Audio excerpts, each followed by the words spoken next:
we go. Thank you. Once again, welcome everybody. I'm Marcus Chatfield, Undersea Cable Coordinator for Department of Land Conservation and Development, and we're going to go through and introduce each other, or introduce ourselves. Andy, go ahead. Yeah, good afternoon, everyone. Andy Lanier, Marine Affairs Coordinator with the Department of Land Conservation and Development. Thank you, Andy. Blake? Blake Helm, Proprietary Specialist for the Oregon Department of State Lands. I handle planning and policy for our proprietary program. Thank you, Blake. Laurel? Laurel Hillman, Oregon Parks and Recreation Department. Thank you, Laurel. Delia? Delia Kelly, Ocean Energy Coordinator with Oregon Department of Fish and Wildlife. Thank you, Delia. Jeff? Hi, Jeff Burright, Federal Consistency Coordinator for DLCD. Thank you, Jeff. Natalia? Hi everyone, Natalia Stranotka, Submerged Cable Analyst, Department of State Land. Thank you, Natalia. Mike? Okay, we'll move on. Reed? Hi, Reed Burgat, Department of Geology and Mineral Industries. Thanks. Thank you, Reed. Tara? Hi, everyone. Tara Brock. I'm Vice Chair of OPAC, representing Coastal Conservation, Chair of this working group, and off camera just for a moment while I finish a very late lunch. So I apologize. Thank you, Tara. Becky, Anthony? Oregon Department of Fish and Wildlife. Thank you, Becky. We have some Shirley Cutshall. Yes, I'm just a coastal resident in Southern Oregon. Thank you, Shirley. Let's see. Did I miss anybody? My list kept changing. Mike, are you there?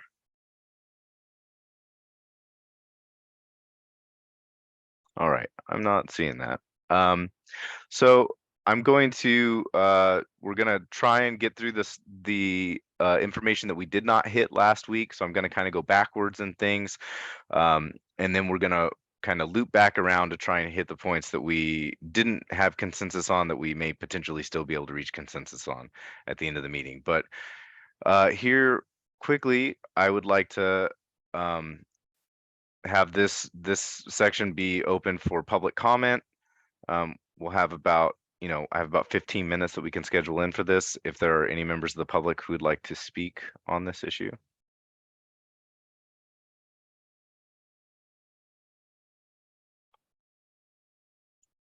I'm not seeing any hands raised. Oh, was there something? All right, I'm not seeing any hands raised, so we're going to move on. So here, let's see if I can put this as a full screen for everybody. So this is what's left. These were the big issues that were brought up at last meeting. I wanted to make sure that I captured them here. And they were captured on the other thing, but here they're all kind of listed in one location. A lot of these things were already worked through, and I will have them listed where they weren't worked through on the next slides. So I kind of wanted to start in the implementation requirement section and talk about 4.1 and 4.2, and I hope that, sorry, oh my goodness. I'm having too many technical difficulties here. Marcus, I'll try and respond to that team's message. Thank you very much. So this is section 4, 4.1 and 4.2. There were a couple of things that were brought up.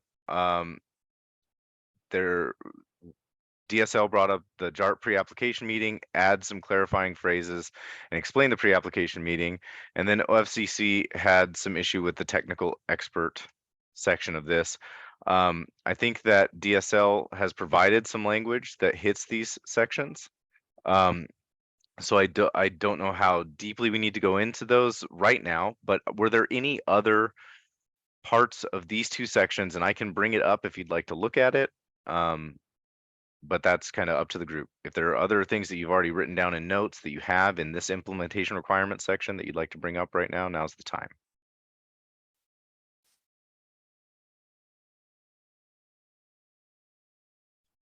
I'm not seeing any hands raised. So Marcus, we don't have Scott McMullen on the Uh-huh. line. And I had thought that he had raised That- towards the end of our call, those, I guess, corrections or, proposed edits to this section, correct? Yes, I believe so. And so he would need to, I don't have his captured here because that was, yeah, I don't have all of his comments captured here. I met with Scott earlier today. I do think he plans to be on at some point. I think one of the ones he flagged was the number 4 on the expenses for the technical experts, which you have flagged here. And he seemed good with adding the word reasonable in front of expense. And that seemed like, I think Elaine had proposed that at the last meeting and we all thought that was a reasonable idea. So, but I'll let Scott weigh in when he joins. Oh, here is a, so let me bring this up since this is directly related to that. This is some language that DSL provided. Oop, if I can actually go back to the thing and not skip ahead. This is language that DSL provided in response to that. So this is their suggested definition, or not definition, suggested edit to that section, to change that part to read as such in front of you. I don't know. We may want to wait until Scott gets here to kind of loop back to this. If we don't have any issues with this language right now, we may want to loop back so that he can comment on it if necessary. But does anyone else have any thoughts on this proposed language from DSL?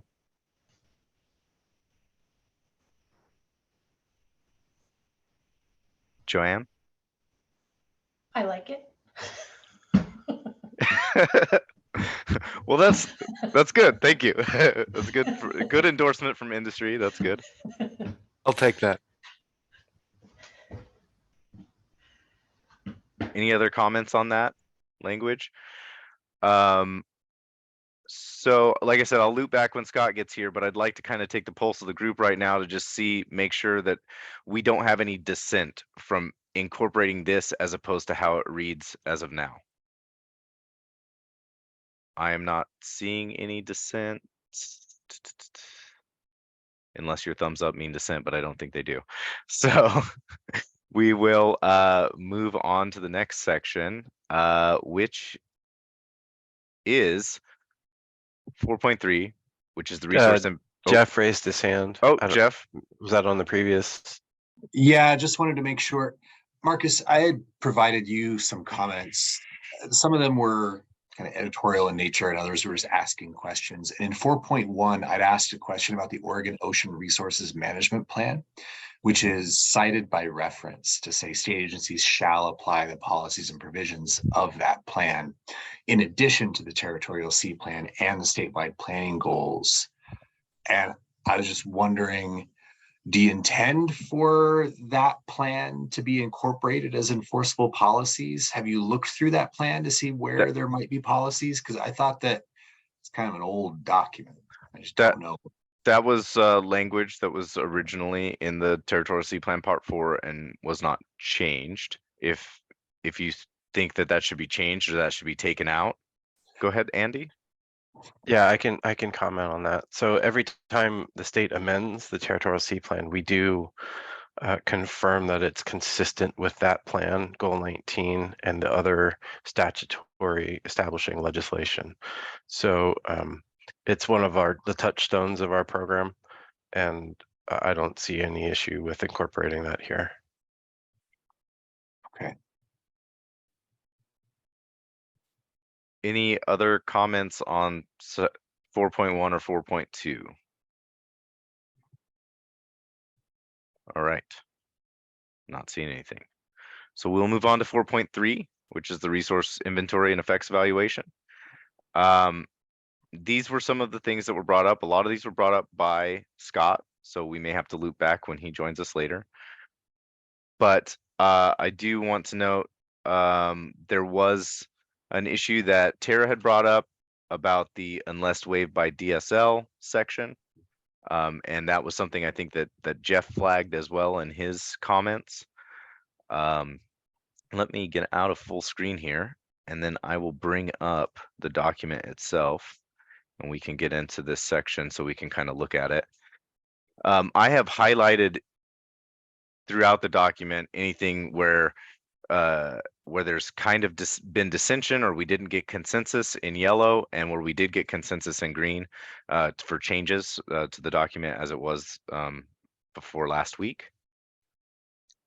So that section, sorry. It's there, 3.4. 3.4. 4.3. Go back up, go back up. Right. It's in that chunky paragraph. Yeah. All right, there we go. Yeah. So that it's this section right here. So what are folks' thoughts on that? My concern was that was a very broad authority to waive requirements of the inventory content, and wanted to see some sideboards around when DSL could waive the requirements. And one of the things I think we discussed was, maybe requirements went for like, known and existing uses where impacts are well known, things like that, where there would be some sideboards on when waiver would be acceptable. And we were also hoping maybe we could find a way to help with the concerns from the industry on the scope of the resource inventory when uses have varying impact. So I see Blake's hand up, so we should defer to DSL on this since it's their authority we are talking about. Well, I mean, I was gonna say I'm not really certain if DSL has authority to waive these requirements. So I'm not certain where this phrase came from. I'm having a hard time figuring out in rule or statute where we have some sort of carve out where we could waive any of the requirements that we lay forth in our rules. So I really don't know if we have the ability to do this. We do use language, and we provided this to Marcus, where we talk about the level of information that we will accept may vary depending on the degree of adverse effects, the level of public interest, and other factors that increase the project's complexity. And that's the language we kind of provided to amend this because I think the purpose was to capture the possibility where maybe there are requirements that applicants don't need to make because of various reasons, and so that's I believe that the language we provided would get at that, but I'm interested and amenable to what other people have to say. So now would this would still then, just so I understand, this language still would require an applicant to fill out all the resource inventory, but that information could be less intensive if the use is less impactful. That's sort of the balancing act there. And when would an applicant know that, and how would they know that? Or is this more just for DSL's own, when we're reviewing an application, we're okay with less information for things that have less impacts? Sorry, I don't know if that was a clear question. If I understand it right, I think it's more the latter than the former. It's for us as an agency, to let people know that depending on the adverse effects, information may vary. So if there's significant impact to the resource, we're going to need more information, to be able to properly permit that use. And so if there's very minimal impact to the resource, then there might not need to have the, what am I trying to say? Conditions for the permit may vary. Delia? Well, I'm a little concerned that the paragraph is not really clear where we're at. So it starts out saying the likelihood of adverse effects. That's what we're trying to evaluate with the inventory. And then it says at the end, the level of information given to that evaluation can vary depending on the degree of adverse impact. So who's determining that it's a certain degree of adverse impact before the inventory is provided in order to inform the evaluation that's supposed to be informed by the, you know what I mean? Yeah, I Am I see making there's, any sense? no, there is a So- little bit of a snake eating its tail here. Thanks, exactly. I was going with a chicken or an egg, but Right they on. both work. So I think it can be cleared up though. I like the solution at the end, but I think the point just needs to be clarified of, you know, the inventory is provided if you look at the very top of 4.3, it says an applicant shall provide the regulating agencies the data and information to complete the inventory and evaluation prior to the regulating agencies making a decision. And then it goes through all of the sections of all the information. And so this can happen at any time prior to the agency's decision, is my understanding. So I think in this, for the inventory, we just need to figure out, you know, it says regulating agencies shall require that the applicant include consideration of certain factors in the inventory. And then the new language would say that the information can vary depending on, can it say the level of information may vary depending on, I don't know, like the needs. It varies depending on the needs, like the needs for the evaluation, the I don't know. Yeah, understood, deal. I think it's a little hard to wordsmith, you know, on the fly. Yeah. I'm just gonna put these next to each other so that you can see as Thank it you. stands, sorry, as it stands versus the proposed language change. Yeah. Marcus, I wanted to provide a couple of thoughts here. One of which is I thought that the subject matter experts who'd be coming to pre-application meetings as a part of DSL's, you know, standing up of the chart would be, you know, the individuals that would help to understand that need and level of detail on the different portions of the resource inventory. So my thinking was that that group of people would collectively discuss and come up with, if there were, I guess, categories of information that needed less detail to be complete. So then could it say the level of information may vary depending on needs identified by the JART? Yeah, that's what I was just gonna ask, and then we'd have to add, probably under JART responsibilities, we'd have to add another line, because currently we just had that the JART would review and comment on the adequacy of the resource inventories, not that they would have input into what that looks like or the breadth of it. But I do have, can I ask a question on this, where DSL's jurisdiction comes from? Because one, this is the exact same language that's in part 5 already about waiving requirements.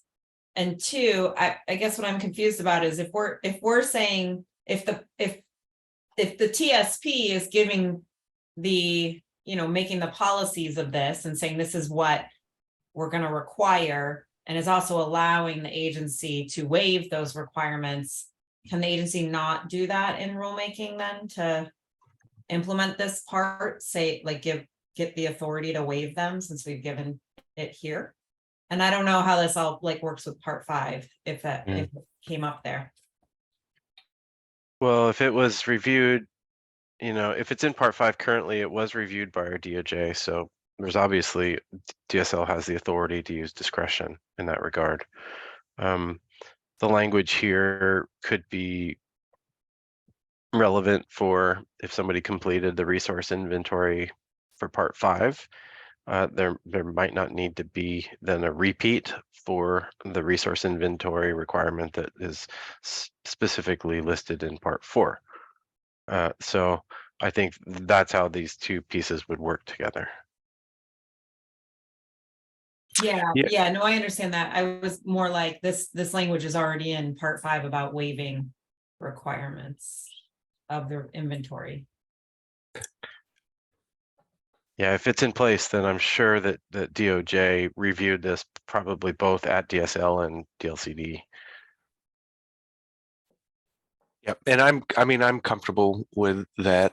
You know, as a land manager, we have discretion, you know, on how we or what activities we allow on state-owned property. I do like the idea that, and I mean, in my mind, how this works, you know, on the ground, there's this pre-application meeting that we're requiring.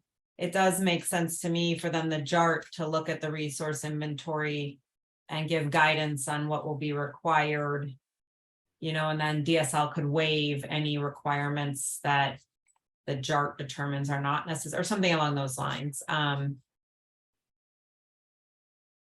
As a way to address some of the concerns around the extent of the resource inventory.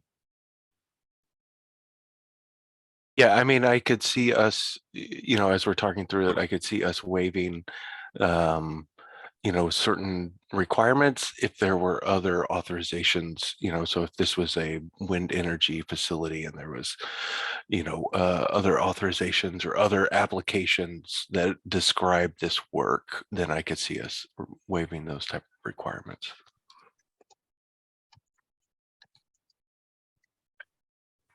Okay, so do we have enough then to get this resolved? I'm getting a little anxious because Becky and I have to sign off at 3. I think Andy does too.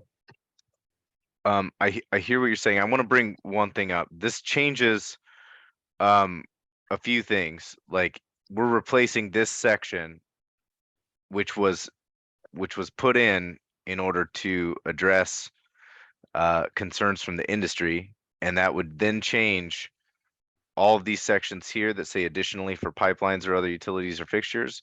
We're now making it to where everything is required, and then there's the discretion of the JART. Is that, Hey, am I understanding this correctly?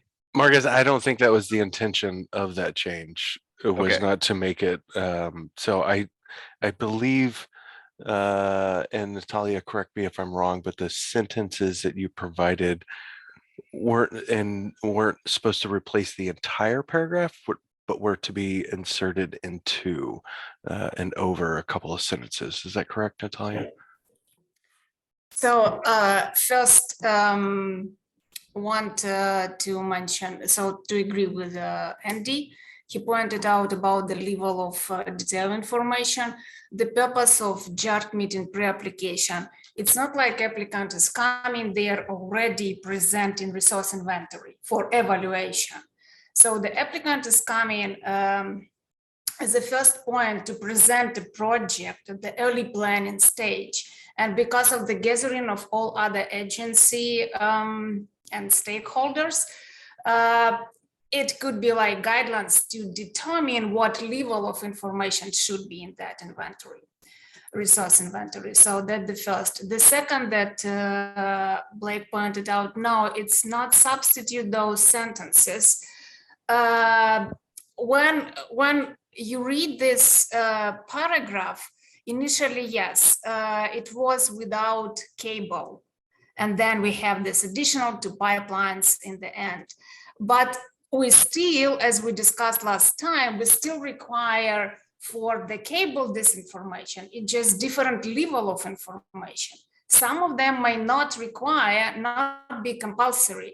So we can say, because that's just introductory paragraph, and then we listed this information should be submitted.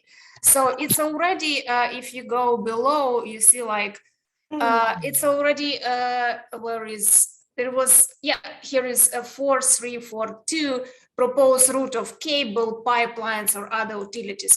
So cable's already there.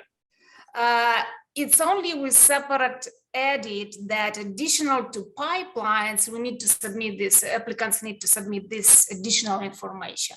So it's not substitute of that. It just to be consistent, because territorial C plan part 4, we have general name, undersea cables, pipeline, utility, or other fixture, and we already have cables there in different A, B, C, D. So it's not substitute, it's introductory paragraph that cover everything, but we can require additional 2 pipelines to submit something. And again, level of degree of information, we discussed with our manager internally. We have this sentence similar to that for removal field permits. So it's projects are different, and in some cases it could be like really very little about some information that we require here and listed here, but in some cases it can be more.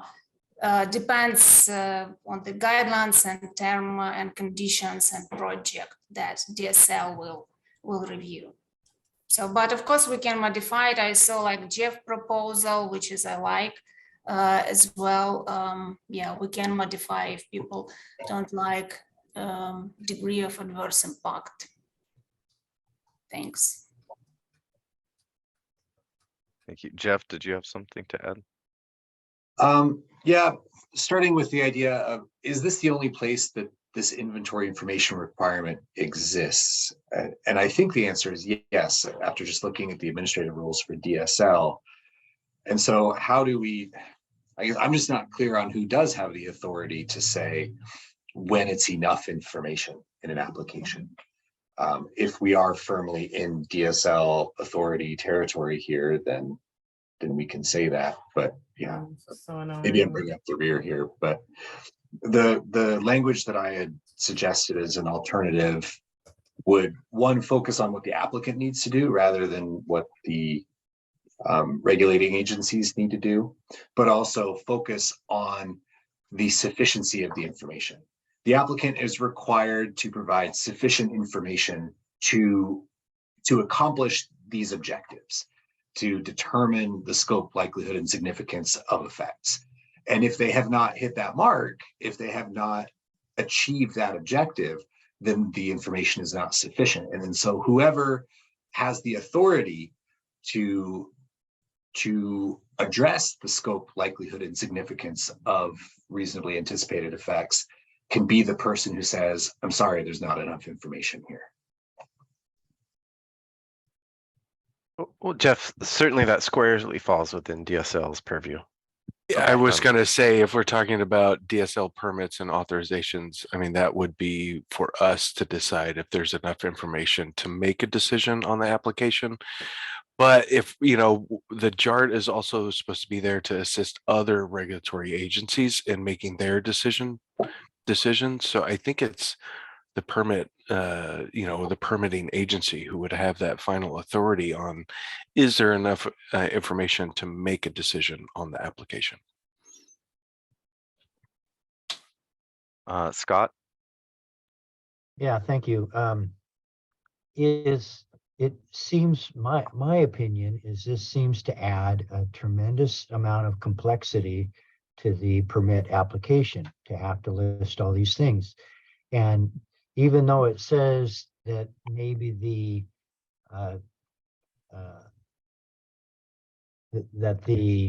gotta get my words here. Even though there may be some relaxing of the amount of information required, it basically says that the resource and use inventory effects listed below apply to all cables, pipelines, etc. So the level of information may vary, but it still seems like if you read it the way I do, you're going to have to hit all the things. Some of them you have to maybe have more information than other cases, but you have to apply to it. It applies to all. And I guess the question I have is as we permit now, we aren't requiring this stuff. How is this such a failure in our permitting process that warrants all this increased level of an application. I don't see that we've failed over the last 30 years in the way we've permitted cables. We've made reasonable decisions to permit cables. We've looked at impacts. We've evaluated what's been required. And now it's almost as if we're saying we have never been doing it right because now we need so much more information. And I just don't understand how that squares with the reality of the way permitting has been done successfully, successful installations for 30 years. Thank you. Thank you. Blake? Yeah, I just want to kind of comment that it isn't as a regulatory agency, we don't feel like we're adding additional requirements, or at least so many that it's burdensome. There are a couple of pieces of information that we've identified in addition, or that we've added to this process, but by and large, the information that's being requested is information that's already being requested of the applicant from any number of permitting agencies, and we're consolidating it into one area so that the applicant understands what's required of them, and that regulatory agencies understand who all is in this decision-making process for a very complicated project. And we're lucky, absolutely, Scott, I will acknowledge, in 30 years of permitting that we really have not had issues, aside from one pretty large issue that we had recently, and that's elucidated that there are things that should be required, like a site-specific geologic assessment, so that we know, is there a geologic anomaly that is here that maybe we don't know about through some high-level surveys for the area. So I think it's necessary, and I don't believe that it is adding a burden to the industry. Thank you. Natalia? Yeah, Scott, I don't know why do you have this feeling that we tried to acquire much more complex information. So you mentioned 30 years ago, yes, but 30 years ago, it was just mostly cables. We just adjust the text and requirements because so many new applicants and company, including international, is supposed to come to Oregon, and we can see this development with the pipeline power cables. That may require different information. So it doesn't mean that everything will apply the same to telecommunication cables. So we adjust language as this part 4 related, not just cables, but that's why we put a level of information and degree of information can be different. And that's why we have pre-application meeting to jointly decide with all different agencies that would be involved, offshore and onshore, what kind of information we need just to guide the applicant. Maybe JARC will tell that, okay, for telecommunication cables, we don't need this, or some agency will tell it's enough information if you will submit just this part. So I don't know why you have this feeling that we require much more if it already exists. This is just my comments. Thank you, Natalia. I know that we're in the middle of this this 4.3.4 section. I'm going to, Delia has brought up that Becky and her are only here for 25 more minutes, and they have a couple of things that they'd like to address before they leave in 25 minutes. So I really want to get to that section, and we'll come back to this after we address those 2 points. So 4.4 is the section. Marcus? Yes. But I wanted to make it clear, though, that the language that was suggested, if it included the last sentence and what was previously there, so that the framework that we've built below is still correct, to me, that's the right choice to make in this section. Trying to balance all of the interests while recognizing that cables are not a new use. We know a lot about them. It's probably going to be relatively, simple for us to try and identify those important pieces of information that are really applicable to that potential use versus keeping the other pieces in there for the unknown, newer kinds of uses. Yeah, I think retaining that sentence at the end is agreeable for sure. Thank you. So Delia, what is it that you wanted to talk about in section 4.4? You have the floor.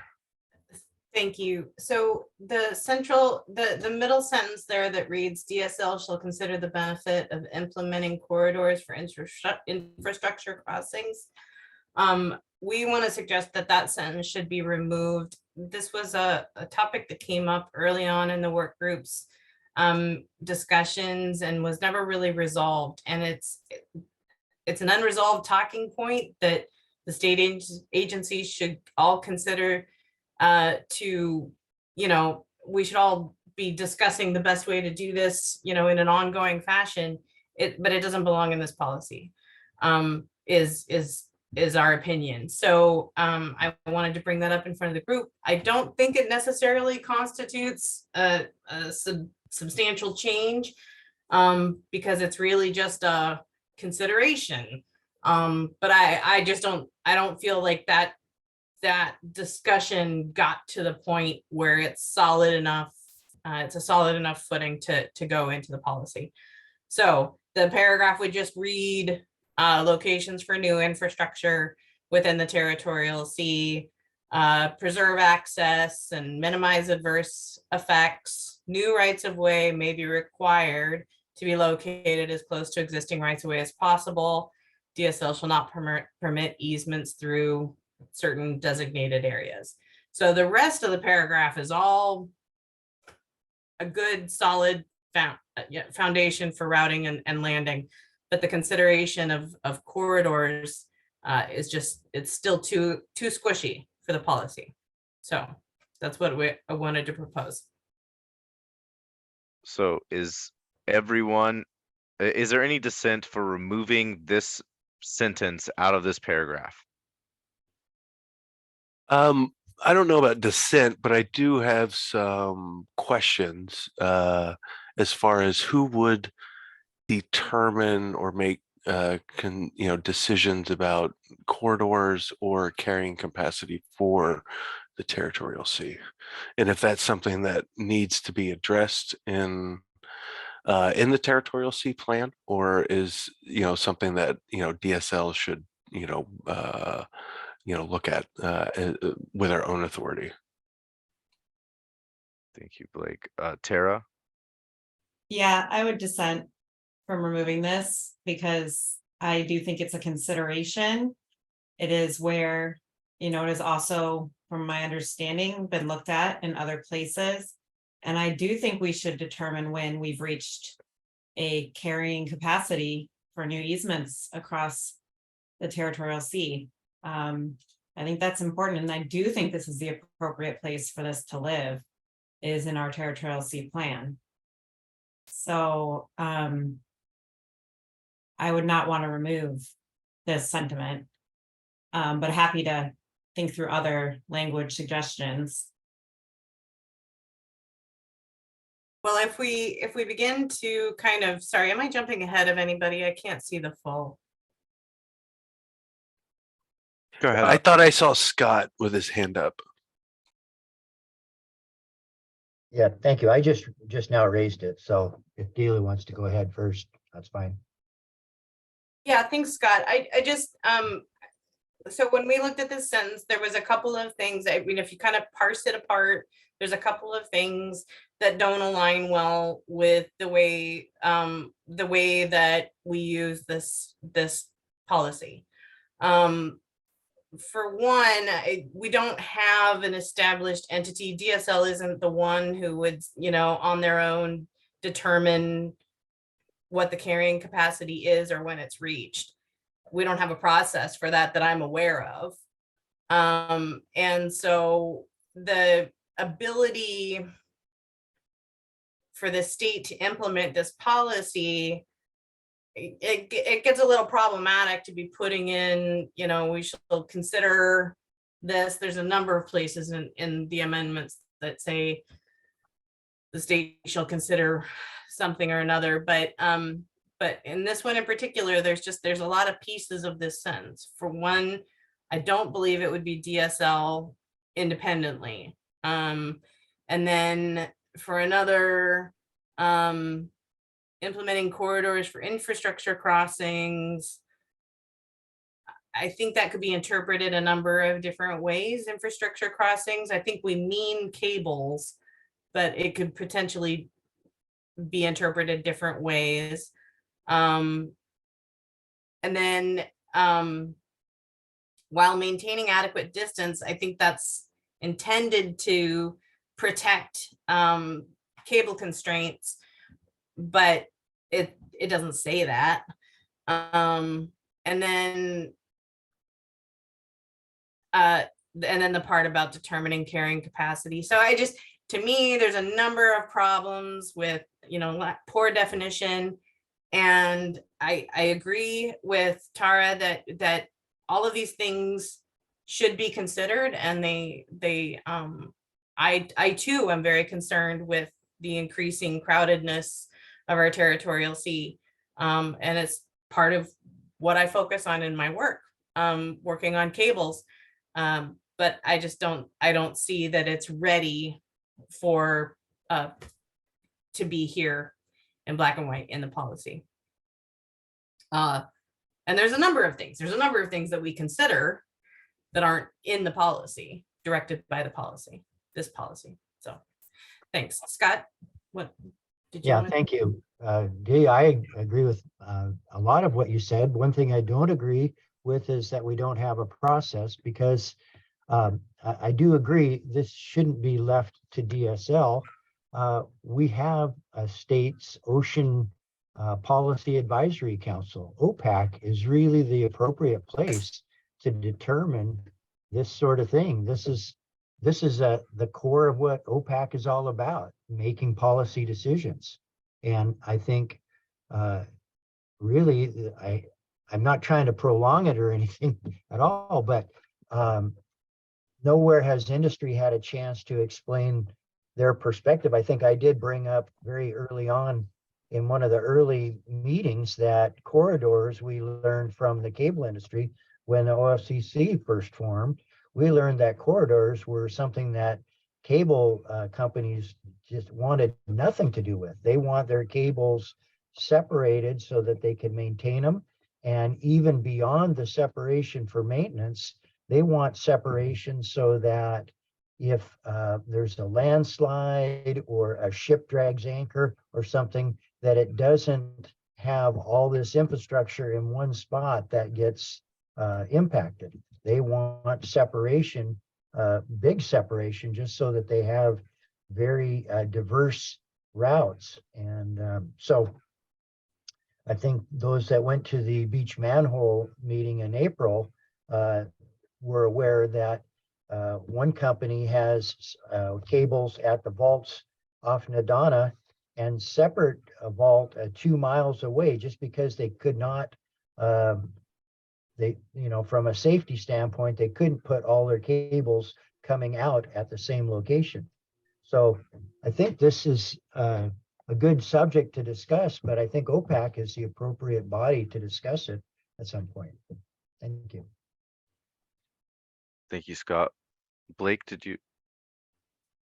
Yeah. I just wanted to, so I really don't have much of an opinion as far as the corridors. I don't think, we have, we're leaning one way or another as an agency as far as whether corridors are a good thing or a bad thing. I, hear industry, again and again, yeah, like you said, Scott, it doesn't feel it's a great thing. So,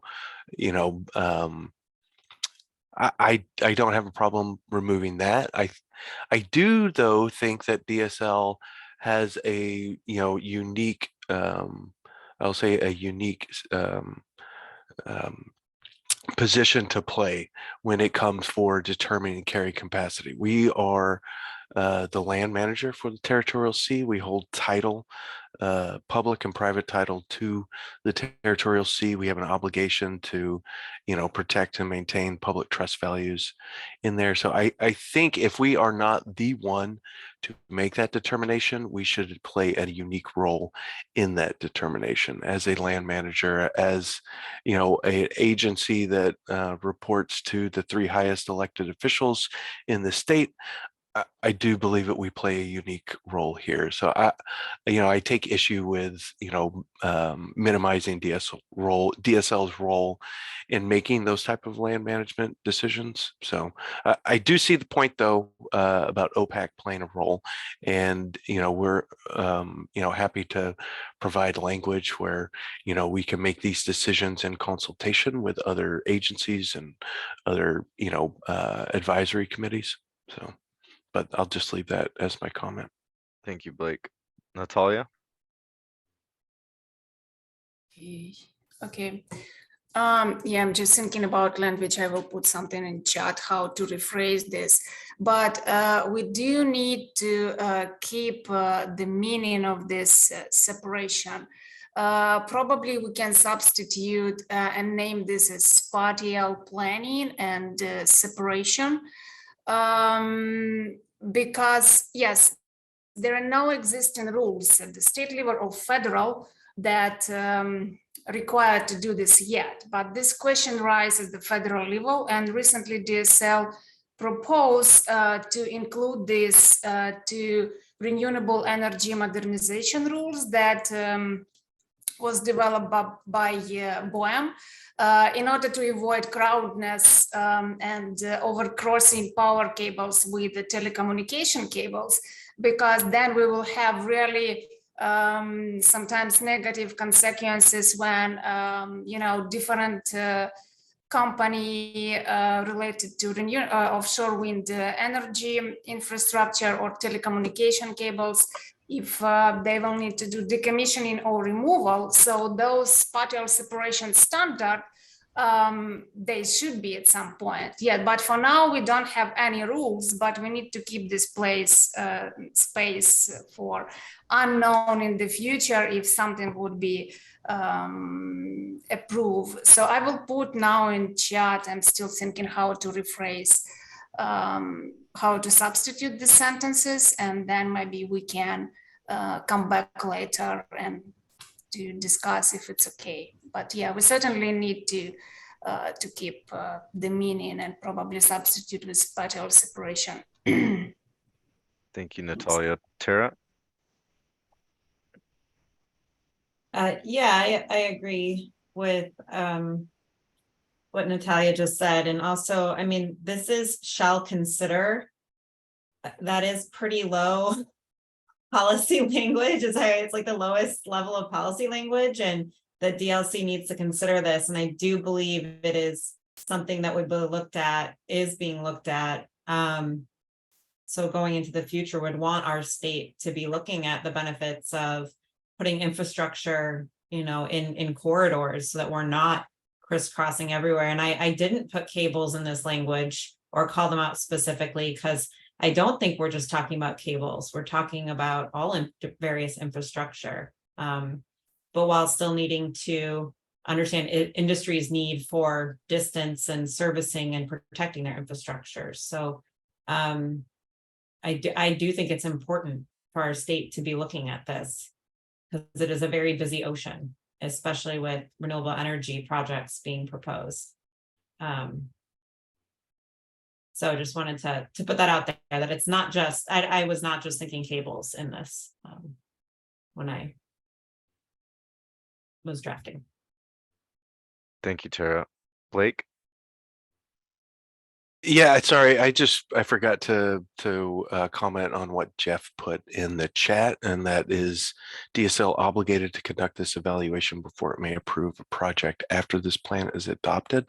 I don't read it as us having to conduct this determination, right, of carrying. I guess my assumption is you're talking about carrying capacity, Jeff, but I don't think we would have to make that determination every time we make a decision or every time there's a JART, but I do see it as requiring that that determination has to be made at some point.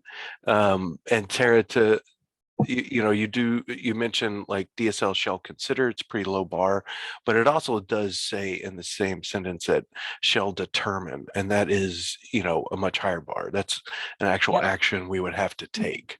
Yes, sorry, that's intentional. Because cable corridors, I think maybe it should be 2 sentences, and maybe DSL is not the correct agency for one or the other, but yes, determine when we're at capacity, when we should not be building more infrastructure in the ocean and putting in more easements across the territorial sea. There is going to be a point when that probably happens. And to Scott's point, I don't disagree that OPAC should be involved, or maybe that's partially, as an advisory council, I'm happy to consider how that would be, but I don't understand where that conversation would happen if it's not in our territorial sea plan, and that's part of what we're making recommendations on right now. But I don't disagree that I think OPAC is a fine place to be having further discussion around that or weighing in on that determination. Thank you. Delia? Yeah, I'm happy to withdraw my recommendation if that helps everyone. I have not heard a lot of support for my recommendation, and I've heard some really good explanation of why it should be kept in. And so I'll just put that out there. Should we just leave it alone and move on? Laurel? I was just gonna say that, the nexus to the other permitting agencies isn't really called out there, or to the JART or any sort of coordination, recognizing the impact of designating corridors on the onshore component that we're responsible for permitting. I just would want that somehow captured if that were to happen, that coordination would occur because of the potential impacts to the ocean shore state recreation area, even if it's under it, but also to the onshore components that are managed by other folks not at the table, local jurisdictions, etc. Thank you, Laurel.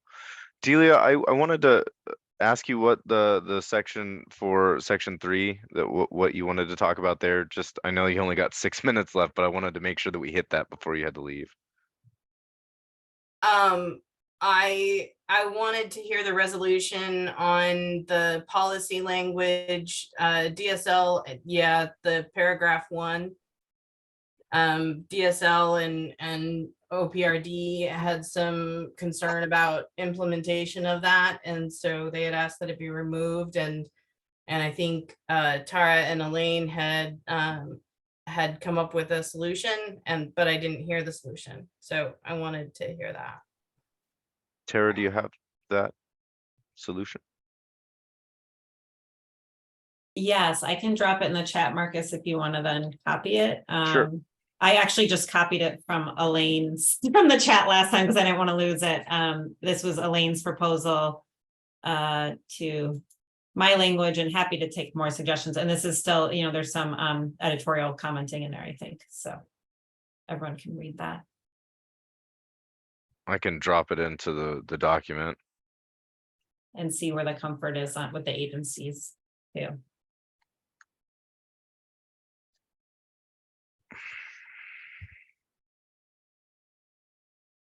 So one of the things I think we did here was one, in the first part, promoting direct communication and collaboration between the applicant and interested and affected ocean users, but really only requiring this, second piece for affected ocean users, which seems like a small change, but I think an important distinction. And then also using the mitigation hierarchy and including the JART, like that they're the ones identifying those ocean users for the applicant and trying to tie those 2 sections together.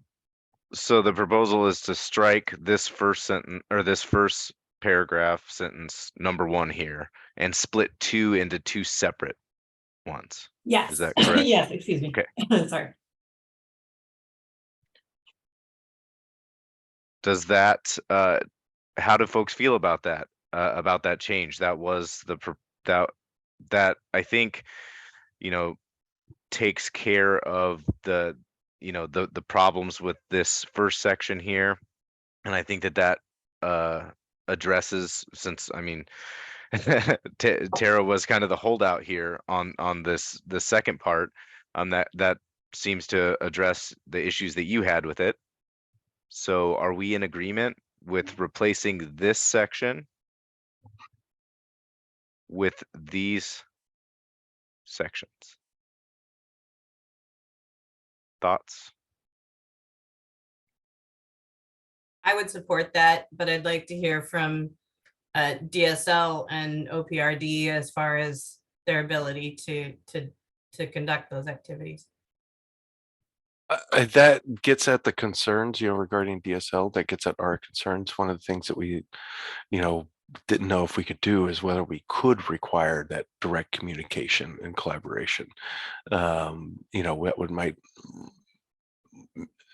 we might need to see additional, rule changing, stuff like that. So I like the promoting direct communication and then requiring the written evidence among affected ocean users. I think that addresses some of the industry concerns of, perhaps opening up written or,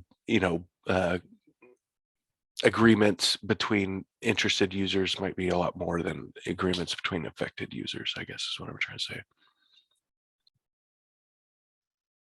Laurel, does that hit OPRD's issues that you had with the original? Well, having just read it, I can't say whether it addresses all of OPRD's concerns. Personally, it's better, but I still don't know exactly what number 2 would look like. What type of written evidence would we require? And what the scope of all ocean users would be and who makes the determination of whether an ocean user is affected or not? Is that up to us when we're doing our permitting, or is that something that JART would be doing? I still think that is. Don't currently do that. I'm an ocean user. I mean, does that include, people that use the beach? If it's part of the ocean shore. I just have a lot of questions and I just read it, so I can't really answer your question. Sorry.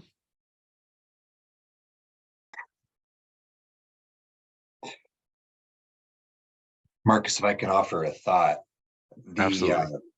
The language that as necessary, I think, provides a great deal of discretion to the agencies to determine when you need that kind of evidence between a project applicant and an affected ocean user to show to your satisfaction that the potential impacts have been mitigated.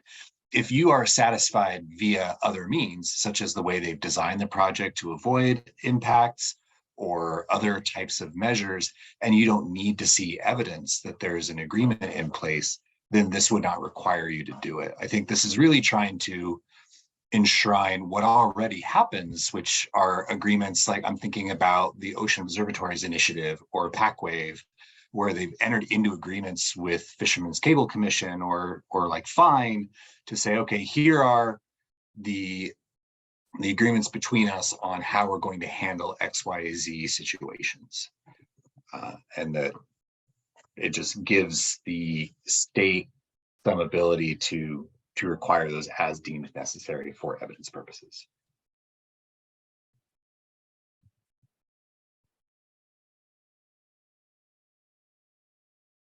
So, thoughts? Is there any issue? Does anyone have any issue with replacing the previous sections with these 2 sections? I don't, but I think Laurel does make a relevant point as to what is the affected ocean users. I would like to point out that it's defined multiple times in rule, and it is essentially the same thing. People who use it for a number of reasons. So it's a pretty broad category. So I just want to make that statement.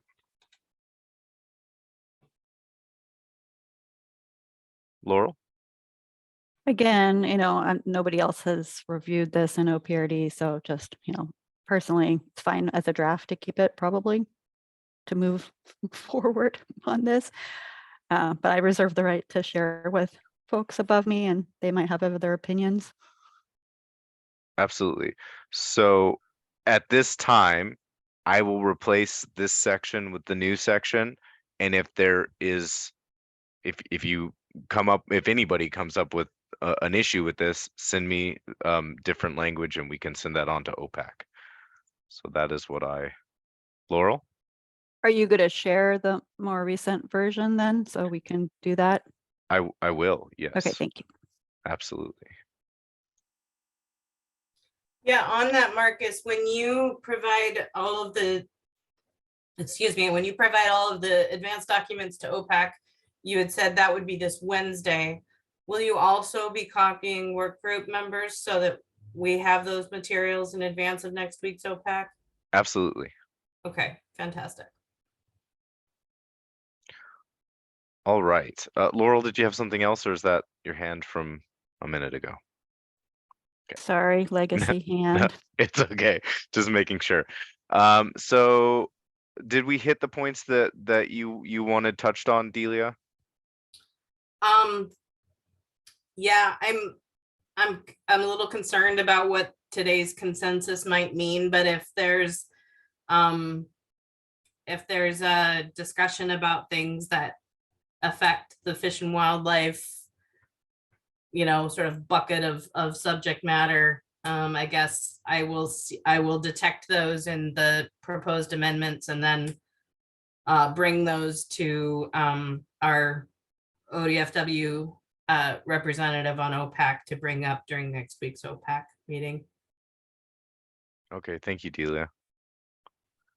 I wanted to kind of jump back to this 4.3.4 section that we had kind of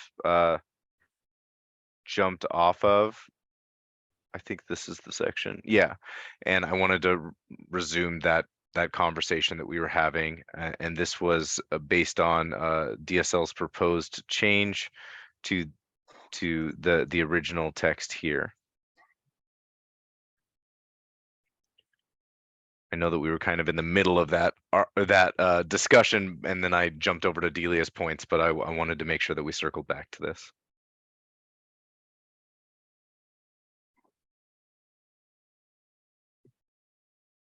I still don't know that we, I don't think that we have consensus here to change it to the new language. I do know that Andy had brought up, if we keep DSL's new language, but add in this last sentence and maybe delete undersea cables from this sentence so that it reads to where it flows better.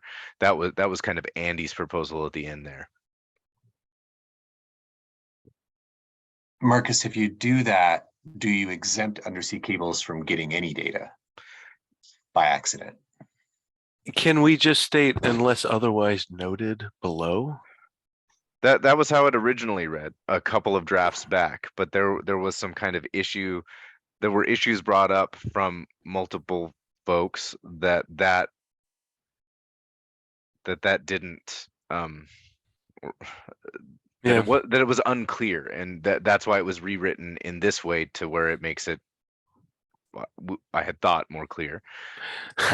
For clarity's sake, I mean, let's add in that last sentence, undersea cables. I mean, the way I read it and how we proposed it, I didn't feel like that statement, the resource and use inventory listed, or rather, what do we say? The resource and use inventory and effects listed below apply to all proposed undersea cables.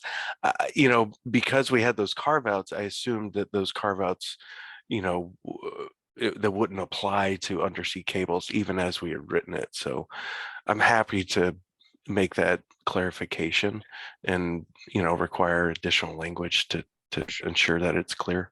I do know that there was kind of an issue about, we were lumping in power cables with telecommunications cables. Should we maybe just say telecommunication cables installed? Do not need to include those items that are specifically identified for the other? Was that getting to your point, Laurel? Sorry.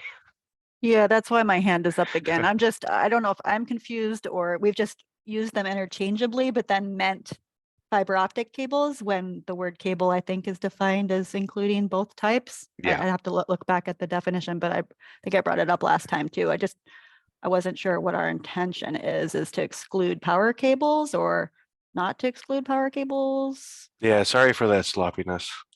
I think if we leave it as it reads here, where it is to all undersea cables except, and then we exclude telecommunications cables from the parts that it's called out at, does that seem to hit the points? Laurel, did you have another?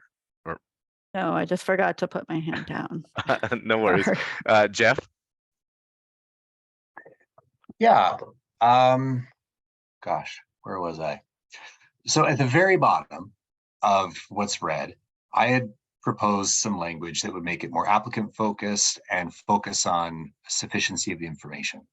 How would people feel about taking that sentence and replacing the first sentence of Natalia's paragraph with it? They basically say the same thing, just in a different way.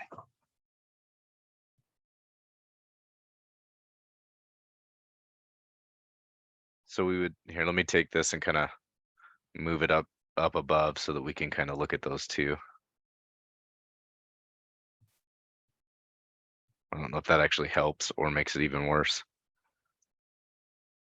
So that would replace this sentence here. Yeah, I do like, Jeff, my initial reaction is I like the focusing it on the applicant, and the way I think we had it written, it was a little wordy, and this kind of cleans it up. But I think you're right. I think it says is essentially the same thing, just makes it more that the applicant is submitting this information so that regulatory agencies can make these decisions. Tara?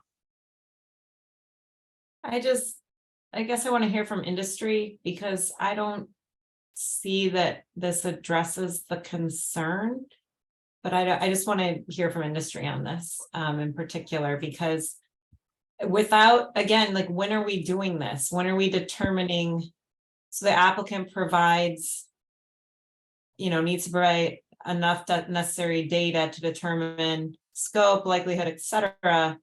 And then I'm just kind of confused about when they know what level of information will be required without specifically referencing the JART or any agencies. So I just want to put that out there. I'm still a little lost here on how, like, in practice, how this works, and maybe we do need to better define the JART roles, etc. And I see Joanne has her hand up, so I'll Well, you asked me to put my hand up, Tara. I did. I would like to hear from you. Well, like you, I'm a little confused too as far as the timing of this all, but the fact that you've added telecommunication cables are, there's a little bit of an exemption there from all the requirements of the other types of infrastructure. I'm more comfortable with the red line because of that sentence. But I also am confused a bit about the timing of everything here. Blake? This may not answer everything, but as it stands currently in the process, it's not a determination that you'll get a letter from DSL that says, hey, you've provided all the information we need. Rather, it's the comment period happens, we review the application, and then if we need additional information, we'll request it at that time. So that's typically during or after public review process ends. So there you got a public comment period of typically 30 days. At the end of that period, we review all the comments received, give that to the applicant, get their comment back. And then at that moment, that's when we typically make a decision of, is there anything else we need to make a decision? If so, that's when we ask for it. And then that starts a process of getting that additional information. I don't know if that provides any clarity or not. So I kind of want to break this into a couple of different things, and we can kind of move through them one at a time. So the first order is, do we have any dissent from replacing this first sentence with the sentence that Jeff provided? Notwithstanding whether we add clarification about JART and all of that or not. That's kind of the next point. Does anyone have issue with replacing that first sentence?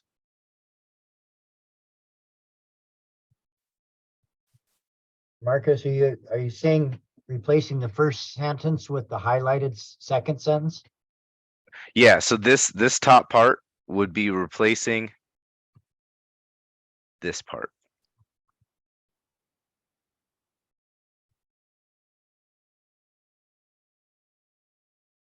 Blake?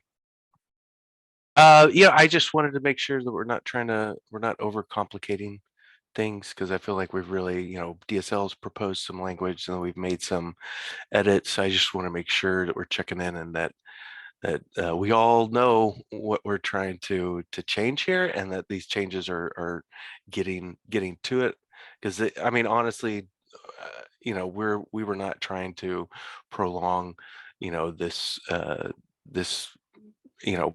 process. It was more about our uncertainty of whether or not we could actually waive those requirements as it was written originally.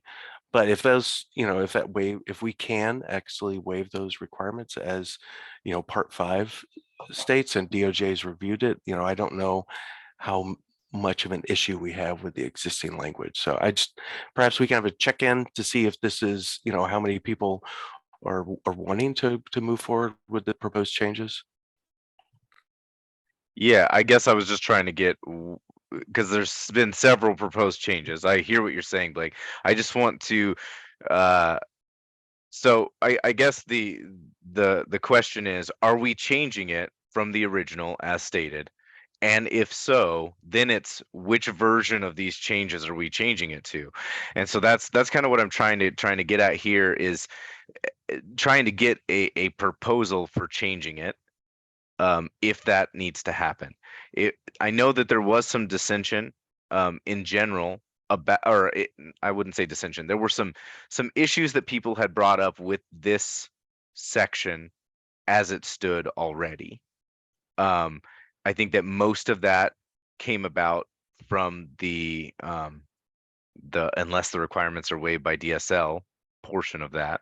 That was most of them. I can bring up the PowerPoint, and the sections that were brought up here had to do with let me see if I can find everything. Sorry, I might be too far. No, here we are.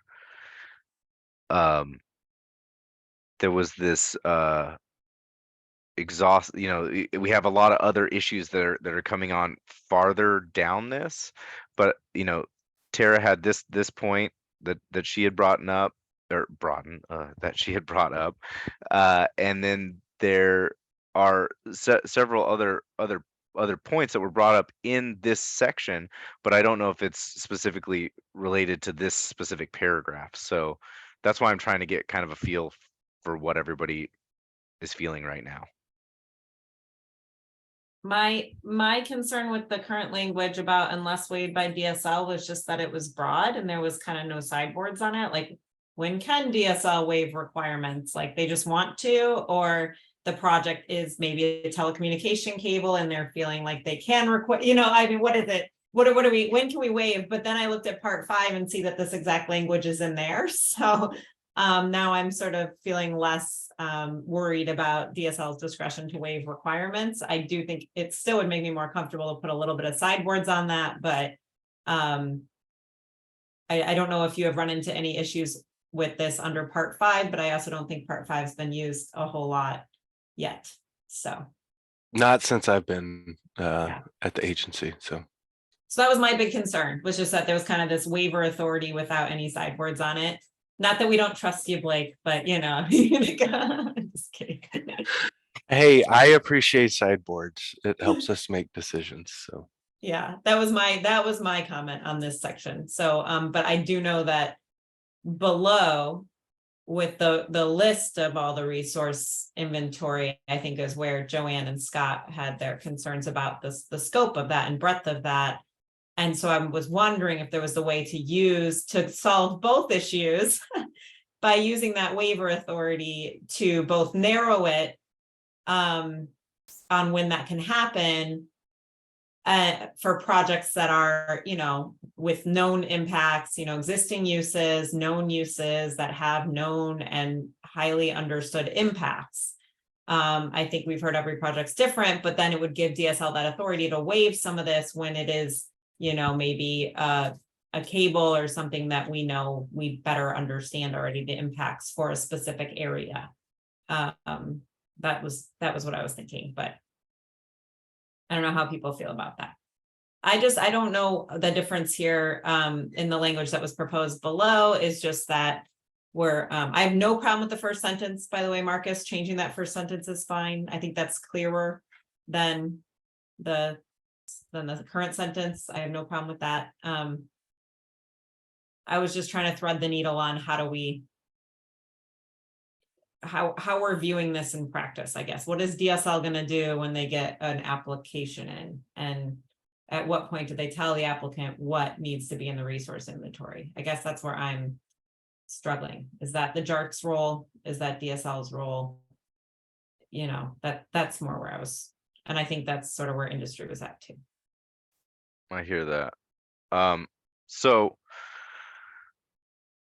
right now, I want to focus on this sentence right here that I have highlighted, replacing the first sentence of this.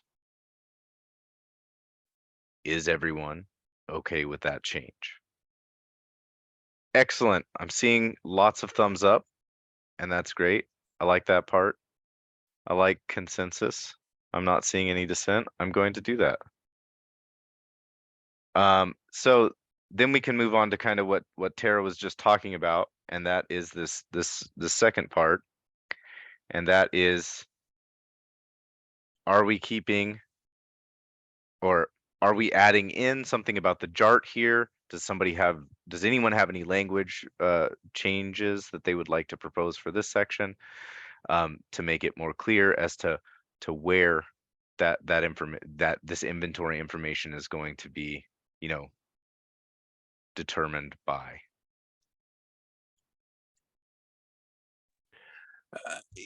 my understanding, and sorry to jump in, but I mean, from just reading it, the inventory content, it's a list. The resource and use inventory and effects evaluation, it's listed in 4341, you know, 42, 43, et cetera, and it seems, you know, pretty straightforward that that's the information that should be provided.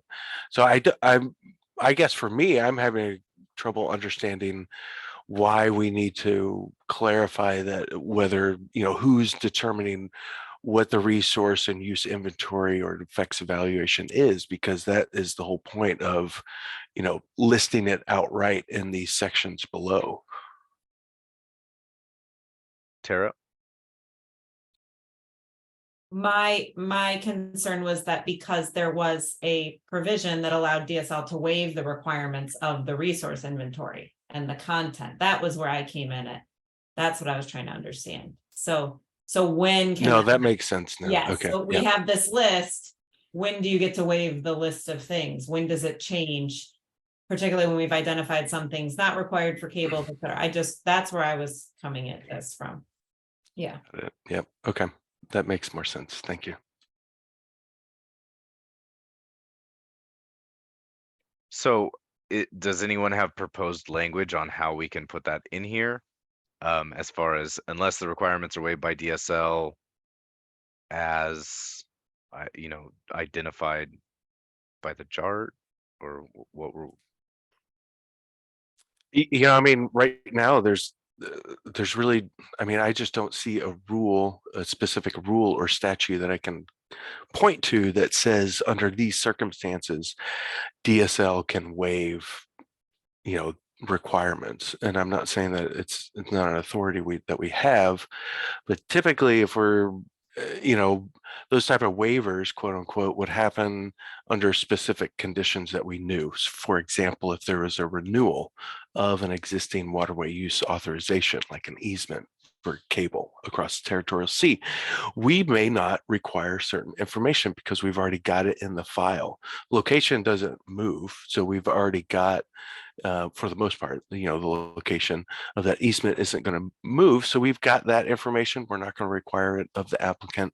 There might be other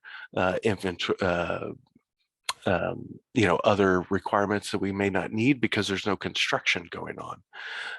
So those are waivers that I understand. What I wouldn't understand is if we had a brand new application and what waivers we might have for that application for any of the requirements. So thank you, Blake. Natalia? Yeah, the same. I would avoid like waive, because this is rise immediately from legal perspective, red flag. What rules any agency has to make that decision. So we need to try to avoid, and I mean, don't put that type of words that will raise additional questions for companies, a private company, as well as for lawyers and state agency. Scott? Yeah, so I've harped on this before, but I think it's appropriate that I bring it up again. Under the inventory 4.3.4.5, C, benthic flora and fauna that may be affected by the project or development action. This is something that I don't believe is required now. It's a new requirement that will be put on applicants. And again, I think if you took 1 cubic meter of the seafloor in the territorial sea and counted every type of animal that's in that, you'd have a pretty big list. But then if you did that for every meter along the route, you'd have a huge list. And they would all be, I think, rightly considered things that may be affected by the project or development. There'll be worms, there'll be sea stars, there'll be copepods, there'll be all kinds of things. And all of them could be temporarily affected. Some of them will probably die. I mean, it's realistic that not every worm will live. It gets turned over and put on the surface. Officials swim along and eat it. But I just don't see how this is, to me, an example of this exhaustive list that isn't required now, but would be under this. And I don't think we should write the language so that if we're worried about the issue of waiving a requirement, then we shouldn't have this in here, because it does not serve a valuable purpose. I can't see how, if you intend under our objective, our goal is that we have the services that cables provide, you can't have services of cables coming to our shore without some impact. Maybe that impact is pretty temporary, pretty minimal and short-lived, but there is an impact. But do we need to describe every single critter in every cubic meter along the route in order to make this decision? And I just don't see how it's beneficial to put a requirement like that on a cable applicant when we already know some basic things. Yes, the mud gets turned over by the plow that comes through. And I'm sure fish and opportunistic feeders will enjoy some food that gets turned over by the plow. So there's, some good impacts and some bad impacts, depending on whether you're the predator or the prey. But the economic studies that are required, that just it doesn't serve to the benefit of the state to have an applicant have to go through all this stuff for something that's reasonably well known and understood. Thank you. Thank you, Scott. Blake? Scott, again, I understand your concerns, but currently removal fill rules require a description of the existing biological and physical characteristics along with the identification of the adverse impacts that will result from the project. So it's a requirement that cable companies have to meet already. In a removal fill permit, they have to describe those resources that are in the project area that are going to be affected, and it's established in the removal fill process. Temporary impacts are less than 2 years. Permanent impacts are over 2 years. 24 months, I believe, is the cutoff. So that's not an additional requirement. That is a requirement that's already in law currently. And I understand that the economic, cultural, and social uses, some of them may be additional, but removal fill requirements, if you're in state waters, state-owned waterways, you have to provide a list of the public trust values that are, occurring in that waterway. You have to list cultural and archaeological impacts, or rather impacts to cultural and archaeological resources. It's all there in rule currently, and this is just elucidating what that is and further clarifying. I feel very strongly about that. Natalia? Yeah, that's why we propose alternative sentences after internal discussion, because we have this different level of information that may vary and different level of details in removal fill law. So I think what DSL proposed to resolve that issue, that different level of information may vary, depends on the project. We don't know how complex project could be. Telecommunication cable project could be very simple, but if hydrogen or offshore wind energy, that could be more complex. So that's why we introduce different level of information that could be sufficient to make an appropriate decision for the agency. And it's much more better than waive, because again, it's raised the question, what the legal basis for waiving. And in this case, if we put different level of information may vary, or details for sufficiency, so we just follow the existing rules and legislation what we have. Thanks. Thank you, Natalia. Jeff? I feel like we've really been going around and around on this one. After hearing what Blake had said many moons ago about DOJ's already looked at the language about unless waived by DSL, it's in part 5. I went back and looked just to make sure that policy from part 5 had been approved by NOAA as an enforceable policy, and it had.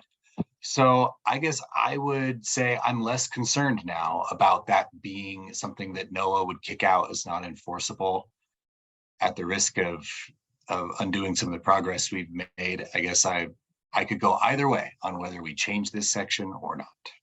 So my apologies. Okay. I still don't know where that leaves us. At this point, this is what is in the document, and this is how it stands right now. And there's this proposed other language from DSL, and the changes being that this sentence changes, and it adds undersea cables into the sentence, and it removes the unless the requirements are waived by DSL or otherwise addressed in another part of the territorial sea plan. That would be the change. And I am getting a lot of mixed mixed signals from everybody as to how we want to keep this section. We do need to move on from this portion to actually get into the list. I can see, hold on one second, Blake. I'll get to you. I can see how changing this section does potentially change how we look at these next sections. So I would like to get some kind of consensus here, or flag it that it's going to stay as is, and somebody can provide me language as to a potential change if they feel strongly about it. But so Blake, Thank you. I was just going to recommend that, it seems like we all had consensus about changing that first sentence, and that it's the remainder that we're having issue with. I would be okay with, retaining, or rather making that first sentence change, retaining the rest of it, and then we can provide additional language, for any, or rather others can provide additional language if they have issue with the rest of the paragraph. I think, we would provide our own language, but I really don't see this as a hill to die on. I like the addition of that, or the change of that first sentence, but if DOJ has looked at it, NOAA sees it as an enforceable policy, then the waiver is not an issue. And like I said, the changes are not something that I would want to hold up the remainder of the process for. thank you, Blake. So as it stands right now, I'm going to delete this new section, and this is I'm going to highlight this to where we know that was yay, that's accepted. And if anyone has problems with this section, send me additional language. We will move on from there, though. I do want to get back to, there were some issues that OFCC brought up. And Scott, I know, just talked about some of them.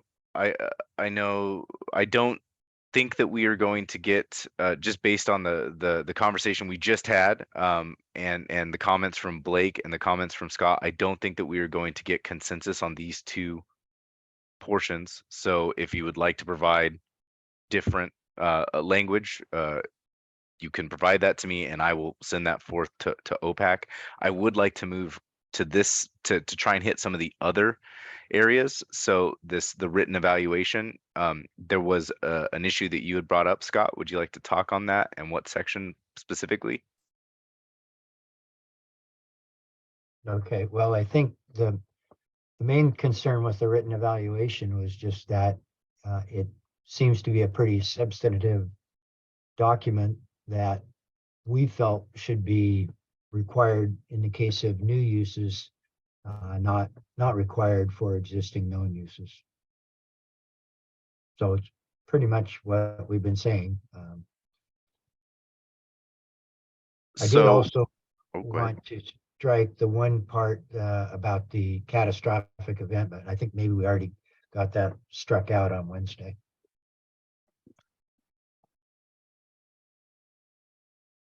But was that I think that was after, when we didn't have enough folks there. So I think we need to talk about that. That was striking this. Yeah, the evaluation shall discuss possible outcomes that are the catastrophic environmental effects of low probability. That was one thing we thought was pretty far out there, in my view. I can, we can write about the meteor strike that might happen and how that would affect, or the tsunami that could occur during construction.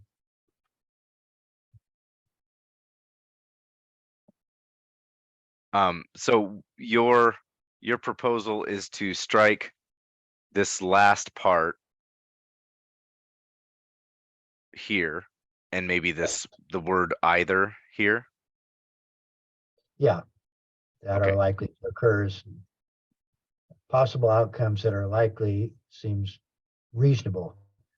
Catastrophic events of low probability seems, I mean, how far could you take? You could write a book on possible low probability events. Tara? Yeah, I don't disagree with Scott on this one, but just wondering, Scott, what do you think about, like, obviously the Cascadia subduction zone is like pretty catastrophic, but still low probability. I mean, we're kind of due for one, but I just kind of, where would something like that fall, given it was identified specifically as a threat to critical infrastructure, here and things. So that would be one I'd identify specifically, but I'm with you on, yeah, what are the sideboards on that? We don't need to talk about if a meteor struck, the territorial sea, but, Thank you, Tara. Laurel? Just going to point out that, ODFW is not here, and I don't know what their thoughts would be on, the environmental impacts of removing something like this. Julie just asked me to watch out for things. I'm not sure what that meant exactly, but I'm just pointing out that they're not here anymore. And I think when we were talking about this before, we talked about pipelines, like what if there was an oil pipe, something with materials in it that broke, that would cause a spill. I don't know. It seems unlikely, but you think you'd want to talk about that if there was a proposed oil pipeline, which I don't think that's likely, but I don't know what's possible in the future. So I'm assuming we would have them do that anyway, if that was proposed. Yeah, and I thought that there was discussion about being able to just say not applicable to about certain things. If you're putting in a telecommunications cable, you just say, well, this isn't applicable when it comes to a, the meteor strike or what, you know what I mean? Like that, the effect would be that your cable's severed or whatever. And so it's not really applicable as far as effects go. I I think that we do need to keep in mind the context of part 4, and that it's not just telecommunications cables. This is talking about potential pipelines. This is talking about potential other utilities and other things that we're putting on the seafloor. So I hear what you're saying, but I'd like to hear more of what you're saying, industry folks. So Joanne? Well, actually, mine was a little bit higher up as far as when it says the evaluation shall describe development potential short terms, but it references the Oregon territorial sea, continental shelf, and onshore areas. Continental shelf is just such a huge area. One of our concerns is, how big does the report need to be? Is this going to be something that's an incredible burden? And where do we limit with the information? How can we limit the information that we need to provide? Yeah, I think that so this language was brought over directly from part 5, and so yeah, I don't know. Let me move on, and I mean I'm noting that, but did anyone have anything to say about Joanne's point there, or did you have you did, Jeff? Go ahead. Yeah, that continental shelf also caught my eye, as if there's an effect on the continental shelf that does not then have an effect on the territorial sea, and if you don't have a GLD in place, then I think you're kind of outside jurisdiction in that case. There has to be a connection between something happening outside the territorial sea and a coastal use or resource of the state. Tara? well, I was just to that point, I'm wondering if that's what this language was supposed to be getting at. It doesn't state that, but that uses, potential short-term and long-term effects on the continental shelf that would affect Oregon's territorial sea. Does that make sense? I'm wondering if, I don't think it's worded specifically that way, but I'm wondering if that's what they meant from part 5.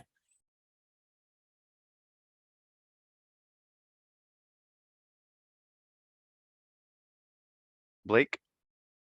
Yeah, I think you might be right, Tara, that I would imagine the intention was if the effect or the impact on the continental shelf impacts the territorial sea, then we would be interested.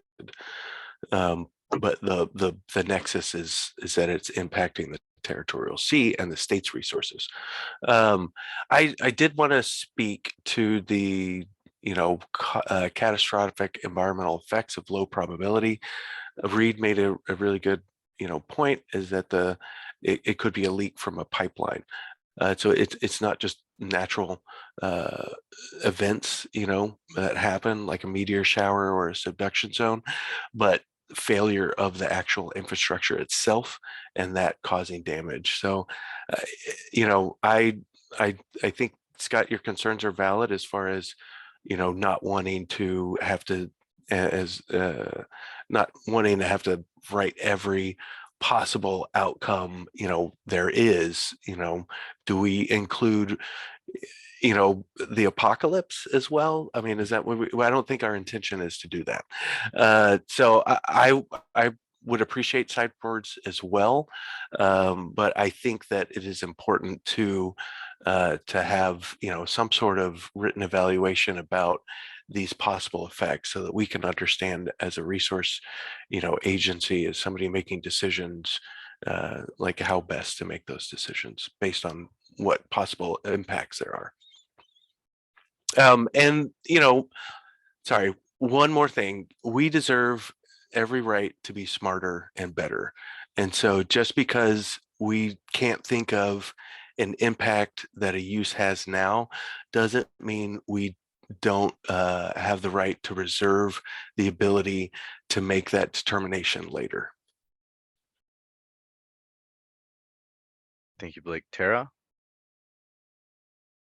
Yeah, I just wanted to comment on that.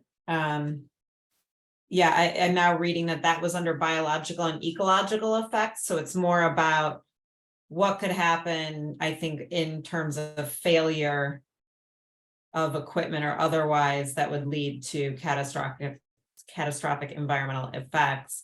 And I do assume that is probably more towards something like, not probably a cable, because yeah, if a cable broke, or even if a tsunami happened, I don't know what catastrophic environmental effects would happen from a cable, but I do think a pipeline, other major fixtures, like a massive wind turbine out there, like there could be some pretty catastrophic effects. But one thing I just wanted to know is, and I think Scott and I discussed this earlier, is I guess similar to in what we were just discussing under 4.3.4, and the ability for DSL to have some discretion, or the JART to have some discretion on this. I don't mean discretion, but like some input on the scope of the written evaluation. I like the list here. I'm just wondering, is there some interplay with the JART and an applicant so that they understand the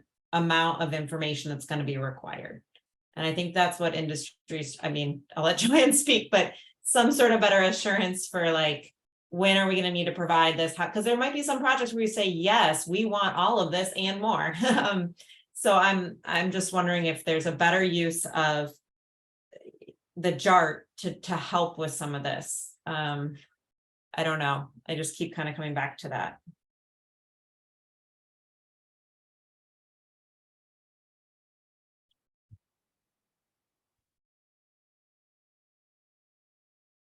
Because the waiver language that's under 4.3.4 would not apply to 4.3.5, and similar language does not appear here. So I don't know. I want as thorough of an environmental assessment as we can get, but I'm trying to balance and allow for some discretion of the agencies who oversee all of our resources and state lands, so.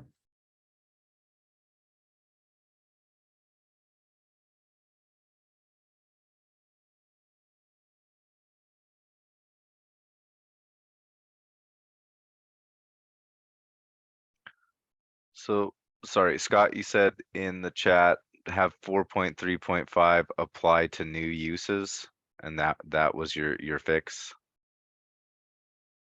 Did you wanna, so you're saying only, but I think, okay, I think I understand what you're saying is changing this 4.3.5 section to only be for new uses and not uses that have already happened in the territorial sea. Is that correct, Scott?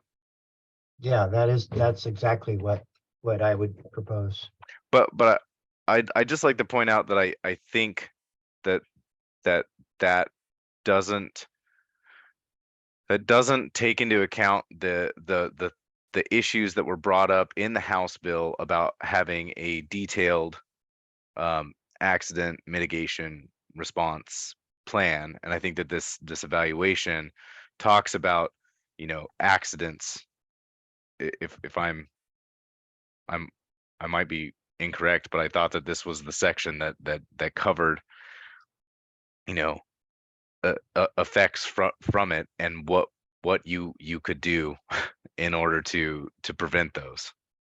And I think that was a big part of the House bill, and I think that did relate specifically to undersea cables.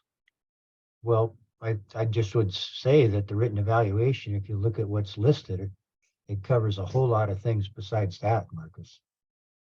I'm not opposed to what you're saying, but you don't need to require all these things in order to have a mitigation plan in place. I mean, aesthetics, cultural uses, transportation, safety, and navigation. You could write an awful lot of stuff about things that seem to me to be really unnecessary in the existing uses that we have to document all that stuff in the new for existing uses that are known.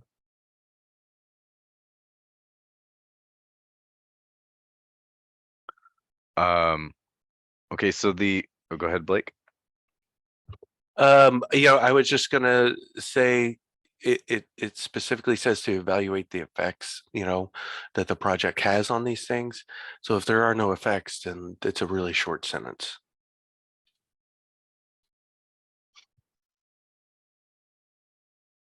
Yeah. Yeah, I think this is where we came before, sort of like a not applicable line. Just doesn't apply here. I mean, that's what I keep coming back to, is that if industry feels like, well, this project won't affect local and regional economies. I'm just pulling out one item that I saw from random, you know, and not to say that telecommunications wouldn't have any effect. But just that one picked at random that I just saw on there. If there was no effect, then the industry would say there's no effect. And then we would move on to the next item on the list. And again, if there's no effect, et cetera, et cetera. That's how I see it. And so, Blake, but I agree with you, Blake. A lot of these things are probably dismissed in a sentence or two. However, and I guess what I don't think maybe the state looks at is that we're talking about a private enterprise having to put together the permitting package. And they typically have to hire a permitting specialist to do all the things necessary. So we're saying, is it that important that you have a permitting specialist have to go through, read line by line, think of all the foreseeable ways that this might be interpreted, and then try to determine just what the exact right response is to say this doesn't apply. And then when it gets to the state level, then every agency that reviews it is going to have a little bit of time invested in reading that yeah, they put down here that it's not going to affect the coastal economies to a significant degree, or a buried submarine cable is not going to affect navigation. it still takes time to write that stuff, and it's still, and time is really money. It's maybe not your money, but it's somebody's money. And when it comes to state agencies, that's everybody's money, because all the residents are invested in the state. So that's just my point. It's, I just feel like somebody should be saying it. No, understood, Scott, and I don't want to keep going on and on about this and take up everybody's time. I think maybe this is a discussion that could be had for later, and there's a possibility to see about a process for deprecating risks, when it comes to specific uses. For example, when the feds were looking at renewable energy in the continental shelf, there was a whole committee, I'm not sure if that's the right term for it, but that discussed the possible entanglement issues or conflict with ocean users and other things like that, and went through a pretty detailed process of deprecating those identifiable risks. I think that could be a process that OPAC initiates or somebody else initiates. I don't know if it's something we can do in the territorial sea plan now, but I mean, I would be really interested in that process where we can work with industry in identifying what are the uses and risks that we know don't exist really anymore, or perhaps this is a concern, but we know it's not, because history and experience and knowledge have shown us, or scientific research has shown that it's not a use or not a risk. So I'll put that out there. How about that? Thank you, Blake.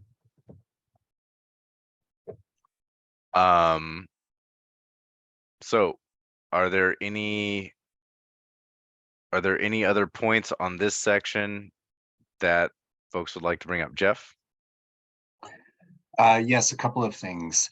In the first sentence, could we say that the applicant shall submit instead of agencies shall require the applicant to submit? Just a little thing. And then in that first sentence, it says written evaluation of all the reasonably foreseeable effects to state, associated with projects within the territorial sea. So by the way it's written, is it limiting the written evaluation to only projects that are located in the territorial sea? Or is there a way that we can reword this to be consistent with how it really works, that if there's something happening outside the territorial sea that would affect the territorial sea, we would require that written evaluation? And I have some language I can paste in the chat. That would be helpful. So I guess the first thing to just talk about here is there, does anyone have any issues with changing this first part to the applicant shall submit, as opposed to regulating agencies to require the applicant to submit? Are we good on that change? Excellent. Love it. Okay. And Laurel, did you raise your hand about something here? Yes, but I don't think that I need to raise it anymore. I Okay. think it was just to support the change that Jeff had. All right. So Jeff, what is did you share it in the chat? Sorry. Just now. Oh, awesome. Let me put that on here. And that would just, I'm just going to kind of put it underneath this for now. So that would be changing this sentence. Mm-hmm. So those are the two sentences. Do we have, Laurel? Sorry, I remember what my comment was about a related thing that Jeff had said, is what would be the trigger for that? If it wasn't an application to the state for a permit within the territorial sea? If we had a GLD established, so for instance, for marine renewable energy, state gets automatic review, even if it's out beyond the territorial sea. If it's a telecommunications cable or other subsea infrastructure that is outside the boundary, once we received word of it, we would have 30 days to submit an unlisted activity review request to NOAA, where we would essentially make the link between what's happening outside the territorial sea and an effect to state coastal uses or resources. And if NOAA agrees with us that there is a reasonably foreseeable effect, then we would have federal consistency review authority. So I guess the trigger is if the state has review authority.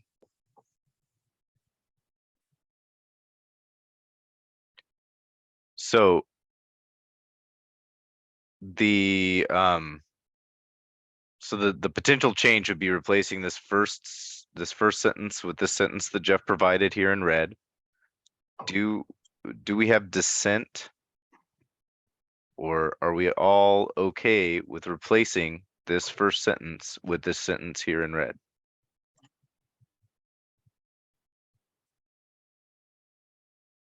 Thumbs ups? Any comments?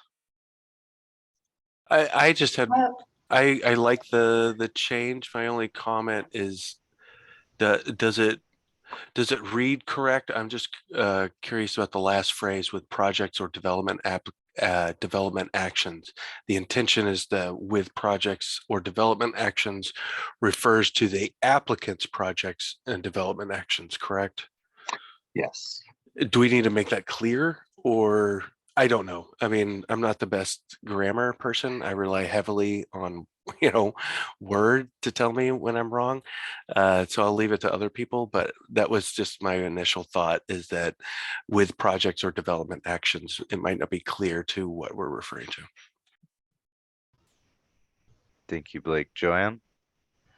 my comment was, could we possibly remove the word all and its evaluation of the reasonable, foreseeable, adverse? I guess I have a concern about the word all. Sure. Thanks. Scott? Yeah, just with the shift away from this applying to within the territorial sea.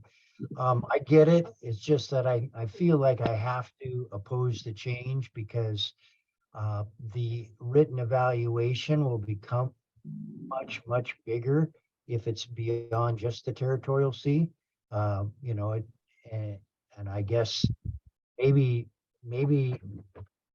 the requirements as written aren't really expected to be exhaustive with every kind of detailed bit of flora and fauna along the way. But if, because from what I've heard and what I see in language, I think this would expand the written evaluation, quite a bit. The area of coastal uses that, we have coastal uses clear out to 700 fathoms practically. So that would be a much wider area to have to write a written evaluation on. A much more exhaustive written evaluation. Excuse me. Thank you. So Jeff had put in the chat, maybe changing it from, where it says development actions within the territorial sea to within the scope of federal consistency review, because that still limits it and only puts it outside of the territorial sea if there are coastal effects. Correct, Jeff? Yeah, and I was actually thinking of throwing it at the end of the sentence I'd written, but that's I like the way you did it too, of just taking what's already there. Is that too inside baseball to be putting that in the plan like that? To say, if it's inside federal consistency review authority, that's when this applies? I was kind of wondering the same thing.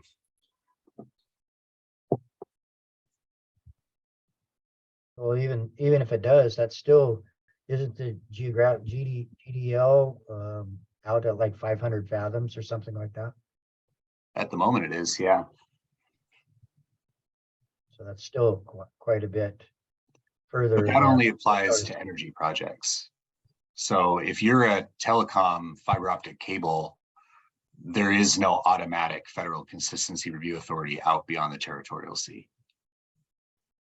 And then it's incumbent on like the state to show that there is a reasonably foreseeable effect to the coastal zone, right? Right, exactly. But are we talking about uses that don't cross the territorial sea at all, but just happen outside of the territorial sea and whose effects, trickle into the territorial sea? Because if that's the case, if we don't have anything crossing the territorial sea, I really don't know where the JART is going to come into play, or DSL or ODF and W. Perhaps there's a federal consistency review and DLCD gets involved, but I don't know, maybe I'm missing the point here. What if there was a pipeline going from Washington to California and it was 4 miles offshore?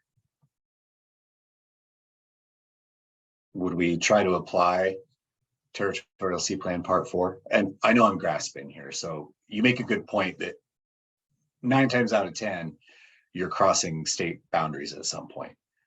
But if you want to know, if you want your written evaluation to not stop at the territorial sea boundary, if you want to know where all there could be effects outside that then have effects inside, I think that's what we're trying to make sure we gather here. Okay, that I understand what you're saying now. Okay.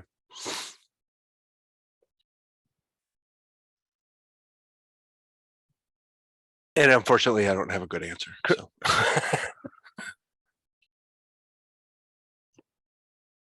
Yeah, it's really splitting hairs. Instead of maybe we just do, like, in order to be consistent with the things that we had talked about above, we could just say within or affecting the territorial sea, because that's how we had it above.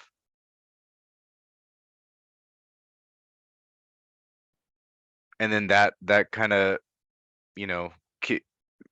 keeps us open to where we can with federal consistency, if we can show that, but it falls on the state to show, hey, this has a reasonably foreseeable effect on the territorial sea. But then it would be consistent with the other language that we had put in here and still have the same effect, correct? Yeah, I would use different terminology, but I can live with it, being Oregon Territorial Sea. Scott, can you live with it? Yeah. If it was within or affecting. Oh.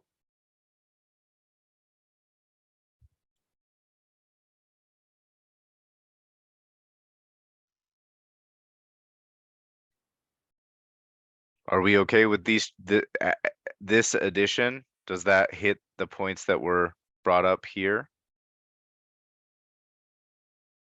Everyone okay with that? Thumbs up. I think Joanne also was requesting the removal of all of this right here. Yes. I was going to ask that question next, Blake, but I just want to make sure that adding this within or affecting is an okay change so far. I'm not seeing any dissent there, so we will keep that. Now back to Joanne's question of removing this all. So applicant shall submit a written evaluation of the reasonably foreseeable adverse effects, as opposed to all the reasonably foreseeable.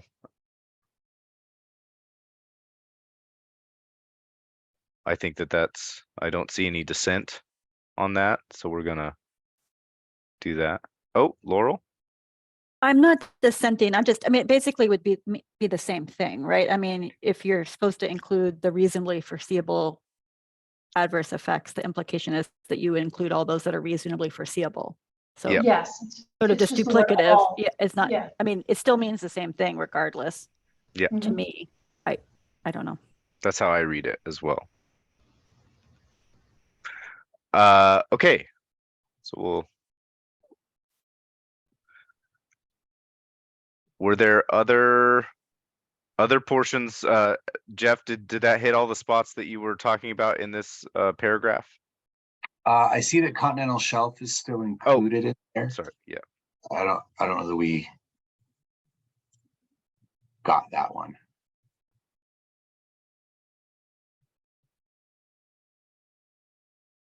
So what are folks' thoughts here? So the evaluation shall describe the potential short-term and long-term effects of the proposed project or development action to marine resources and uses of the Oregon Territorial Sea, continental shelf, onshore areas, and coastal communities based on the inventory data listed above and the following considerations.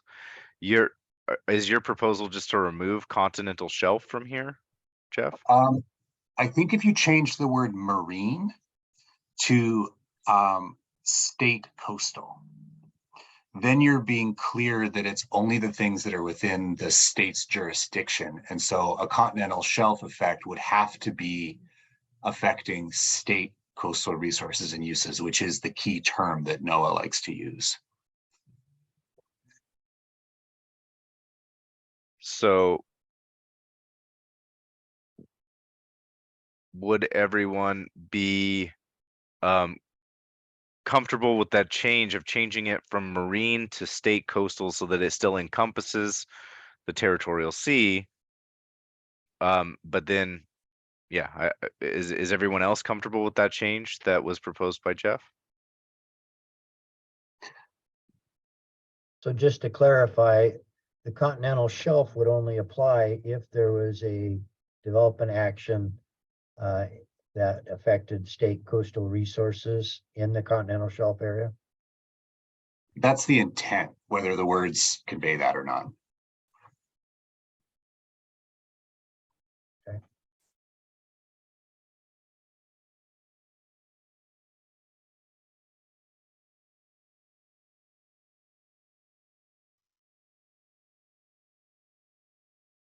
Are folks okay with this change from marine to state coastal? Good? Yep. Not seeing any particular dissent, so we shall move on. Was there anything else in this section that anyone had? That anyone wanted to bring up? Delia? I've just rejoined. Did you guys talk about the use of the onshore areas in this section? There's two sections in the plan that still refer to the onshore areas. Well, I think that this is kind of talking about, well, it's the same issue as the continental shelf, right? If I'm reading this correctly here, Jeff, I don't know if if we switch this to state coastal resources, then that, you know, talks about continental shelf onshore areas if it's having an effect, right? And that's how we tie that into the territorial sea. Am I reading this incorrectly? Yeah, but now looking at it, coastal communities is kind of sticking out to me like a sore thumb if we're talking about like kind of geographies. Well, I don't know. Because would a proposed cable project have an effect on a coastal community that would then affect the state coastal use and resource? Not really. So I don't know. Yeah, I disagree, Jeff. I think it absolutely would if we're not limiting it to just the marine areas. So I think the discussion the group had before, and just cut me off, anyone, if I'm being redundant with something you've already talked about. But I think the discussion before was sort of like, is the territorial sea plan only going to focus on the marine areas, the ocean part, or is it also going to focus on the landing sites, the ancillary facilities, the onshore parts, and therefore the onshore communities, the onshore uses, which are also coastal effects to coastal uses and resources under federal consistency. So that's where I'm just like, maybe you've already covered this, but I'm just not sure if this reference to onshore areas is consistent with the decision of the work group to just keep the territorial sea plan to just the territorial sea. That's it. Yeah, thank you. Is there a way to word this to kind of talk about it in the same way as we talked about it up here, within or affecting the Oregon Territorial Sea, because that's what we're trying to get at with this section, right? Yeah, I don't think that we're providing a standard for review of the onshore areas in this instance. I think that this is getting at the ability of onshore uses to affect the territorial sea rather than the other way around. Right, Okay, hang because on. the purpose of the territorial sea plan is to coordinate, you know, a review of actions that affect the state's resources and uses in the territorial sea that we've identified. So Yeah. I agree. and whether I- or not it reads that way, or yeah, I think that's the intent. Can I respond to this? Yeah.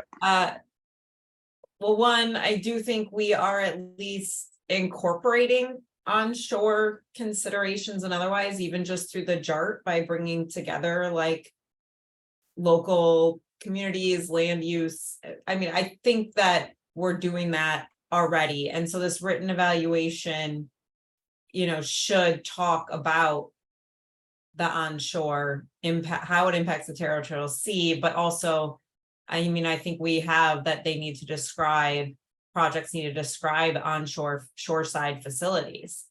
So I think it's important to have this in here, and this is the exact same language from part 5. So I'll just note that again, it's already gone through approval of DOJ, coastal consistency. This is exactly what we have in part 5.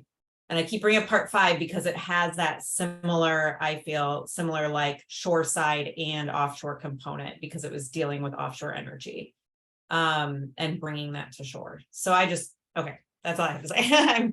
I'm just struggling because we keep going back to these things that have like, they're in part 5. This language has been in front of us for months. I don't want to be words. I'm worried right now because we have 40 minutes left and I don't know that we've addressed everything we need to. So I'm just getting a little worried about moving along. Thank you, Tara. Joanne? Yeah, I just wanted to add that onshore areas, you know, at least for in telecommunication cables, is a lot of different pieces, right? It's the beach manhole, the HDD, the beach manhole, front haul, and the cable station. And those parts, as far as potentially where the HDD, you know, the where you want it to go, and the beach manhole might be clear when you're going for permitting, but the other facilities beyond the beach manhole may not be clear at the time you're going for permitting. Part of going for permitting is figuring out whether or not this cable can land where you want it to land before you would make an investment on the territorial side. So it's just a point I wanted to make. We don't have all the information for onshore facilities when we submit our permits. Yeah, thanks, Joy. And I think that's totally reasonable. Again, the JART will be reviewing this and looking at it, and they would, I would assume, understand that, right? Like they're gonna, I mean, I think that's the point of bringing together the JART and looking at this in a more comprehensive way. Maybe at least I think that's the intent. Laurel? And I appreciate that that information isn't available, but that is what led to one of the most recent incidents that we had is at the onshore, and it's outside the scope of the territorial sea plan, so we're not going to address it here. We're not going to solve it here, but I've brought it up before. Lack of information about sensitive onshore resources led to an incident most recently with the cable landing. So, right, that was the HDD though, right? yes. So I did say that we should know where the HDD would be, where the beach manhole is. Onshore areas, you know, it also implies that at the front haul where we extend the cable and the actual facility, the cable landing station where that's located, we wouldn't necessarily have that information when we were submitting for permits. We want to know that we were looking good for permits before we would even invest in the territorial side. It was between the beach manhole and the the other, I don't know what that section is called. It's the HDD. That was where the problem was. Yeah, but it was both the HDD between the beach manhole and offshore and between the beach manhole and the upland utility facility. So anyway, it's not, just for point of clarification for folks, that there has been issues with that in the past.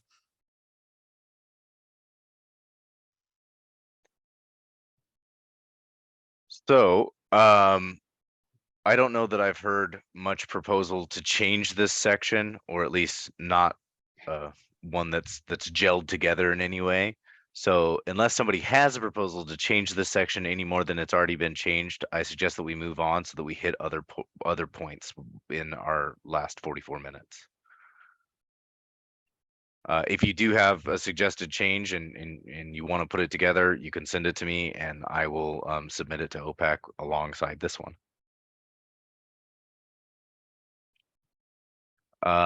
Let me go back to this PowerPoint, make sure that we've hit things. So there was a question about cumulative effects, boundaries of that, geographic and temporal. I think that was brought by Department of Energy by way of the letter that we received. So that would be here in the cumulative effects. And I think that that's this same geographic area potentially.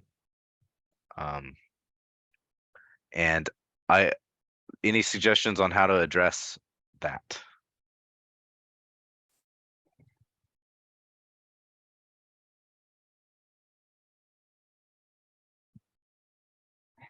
I'm truly not sure how to define same geographic area, because in my mind, it's the territorial sea. So I'm just not sure, like, I mean, I don't know how to, how we're looking at that, you know, so. And Jeff, I know you brought up some issues about this in your comments. So if you have comments on this section, it would be a good time.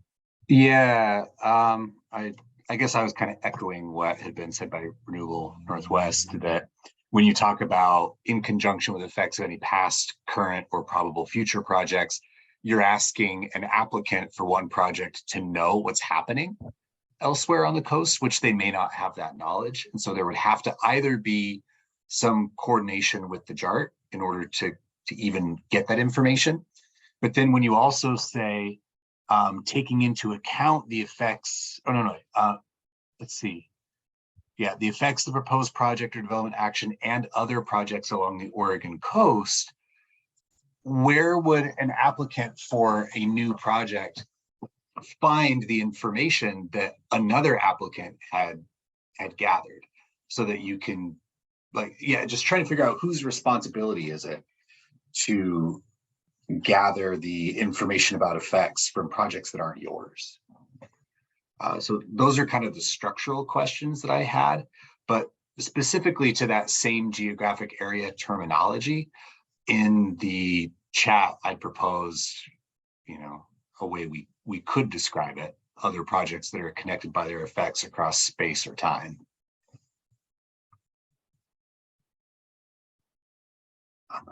This is a tough one. NEPA defines it as connected by direct and indirect effects in space and time.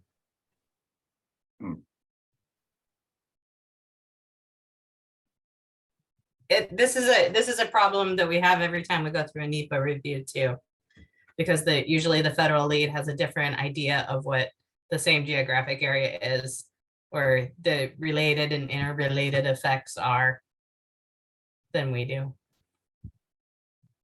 And it is one ocean, so depending on what you're talking about, it could be a much larger area.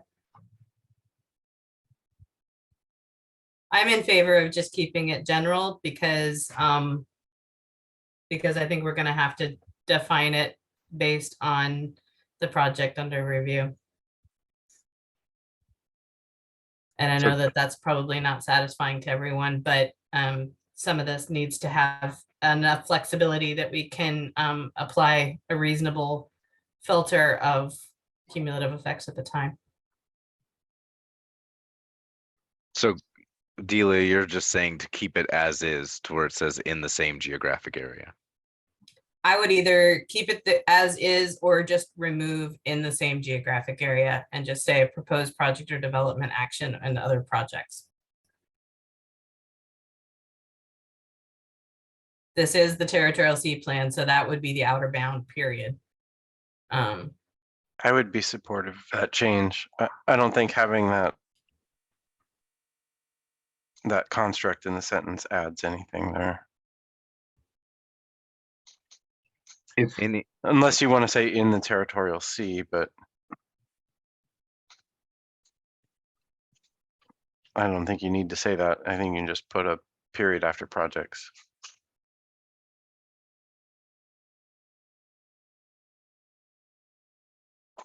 Joanne? So once again, how would we know what other projects are going on? Would you say maybe put something in here about existing approved projects, or there could be lots of folks that are interested in a particular area. And I guess, the onus is on the applicant, but how is the applicant supposed to know? Unless the project's been approved and it's public information. Well, the onus is on the applicant through NEPA. So I guess in my mind, that's kind of standard operating procedure. And generally the authorizing agency provides the applicant some guidance on what is considered a related or interrelated project. But it's not just approved, it's proposed and potential future. Yeah, under NEPA. Again, I'm just talking about under NEPA. Not that we have to mimic NEPA here, but I'm.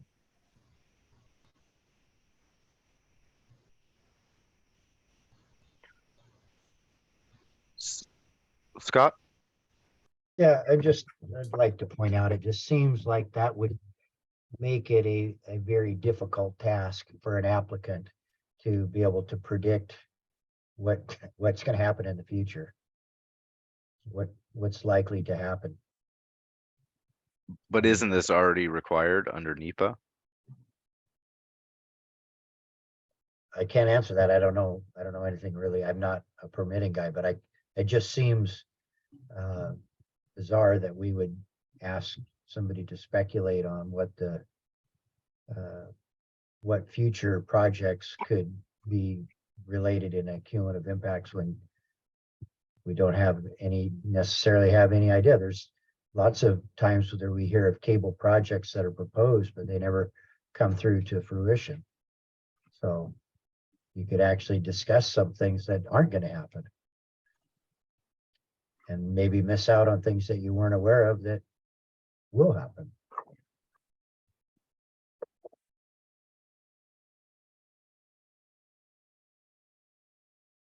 Just want to go back 1 second to this.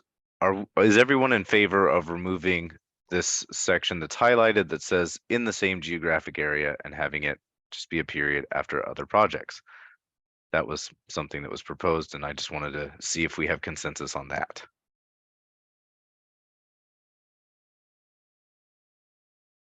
Well, I guess I would object just in the sense that even though it doesn't say what same geographic, we don't know what that really means. It would expand an applicant could at least argue that they don't need to talk about something that's off Coos Bay if they're off of Lincoln City, because they could argue it's not in the same geographic area.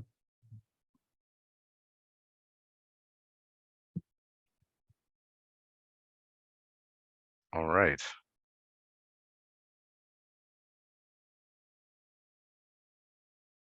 I don't know that we are going to reach any consensus on changes to this section. If there's other things that people would like to bring up about it, we can discuss those. Otherwise, we can move on to routing and landing.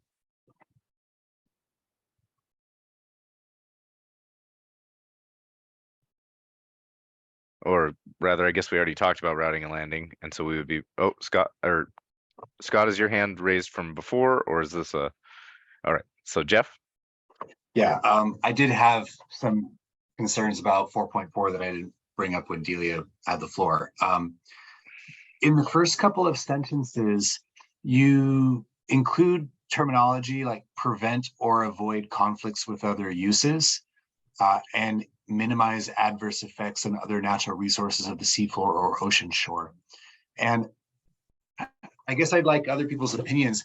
by including these rules here, are you creating conflicting standards against those that are in section 3, where you created this terminology of maintain and protect, and you gave it a certain definition, and that includes the siting. But then you get down here into the routing and landing, and it almost seems like preventing or avoiding conflicts are the only options for that piece. And then minimizing adverse effects is the option here. And I just want to make sure that you're using consistent standards from section to section.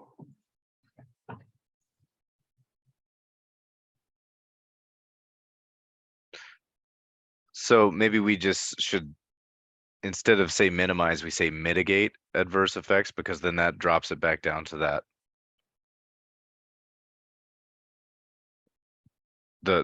hierarchy, the list of priorities. If we say and mitigate adverse effects on other natural resources of the seafloor or ocean shore, that doesn't fix everything that you just said, but I think that fixes this end part of that sentence to be in line with the policy section.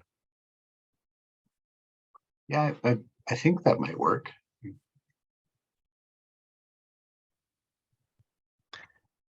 Yeah, I agree with Jeff's comment that we don't want to be having different standards. So if we use a term that we defined earlier, then I think we're referring back to a standard that we already put in place.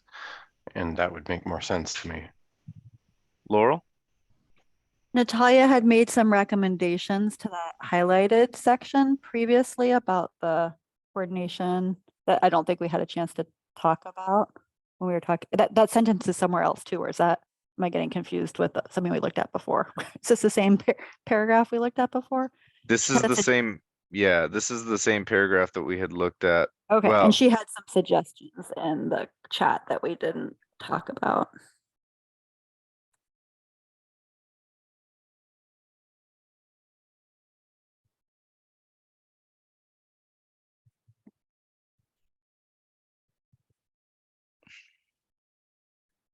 sorry, I'm just pulling it up so that I can put it in here.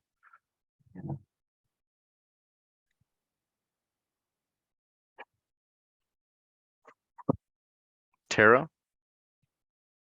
I don't disagree with this language, but I don't know that it replaces that current language, because then it's not addressing things other than cables, like pipelines and other fixtures and infrastructure.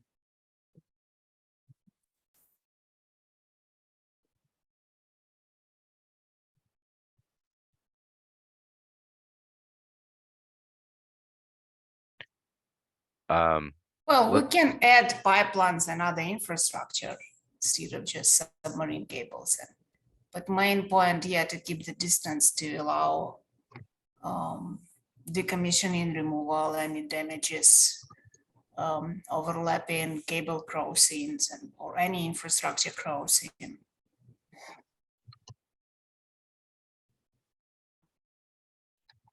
I think this one small sentence could substitute all paragraph, because it's like so many new rights should be required close to the existing right. I mean, it's all about spatial planning and distance.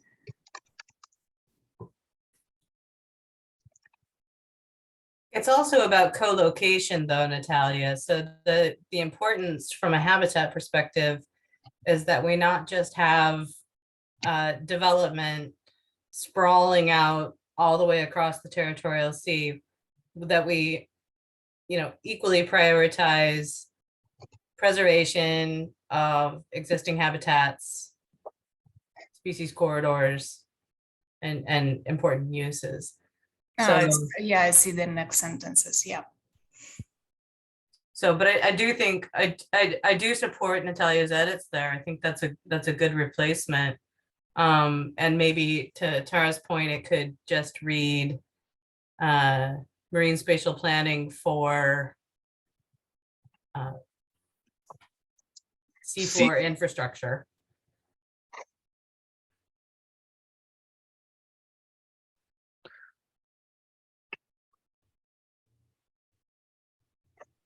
Marcus, and then substitute in the end like cable decommissioning. So the cable also maybe like infrastructure or something like that. Or just no word, just secure Oh, yeah. decommissioning and removal. Yeah, or like this, yeah. You also I- have cable in there multiple other times. Yeah, I think we could Yeah. just say alleviate crowding and potential, Disruptions. yeah, disruptions to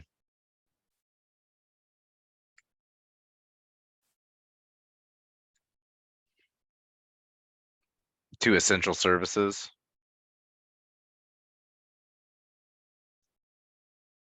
We've used the term critical infrastructure before. I don't know if that makes sense there or I think we have.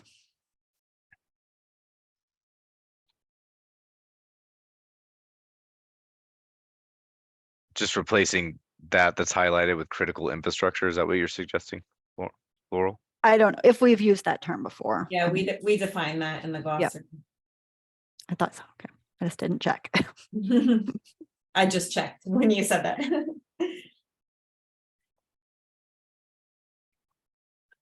So we're talking about replacing the yellow highlighted section with this new section. Is that correct?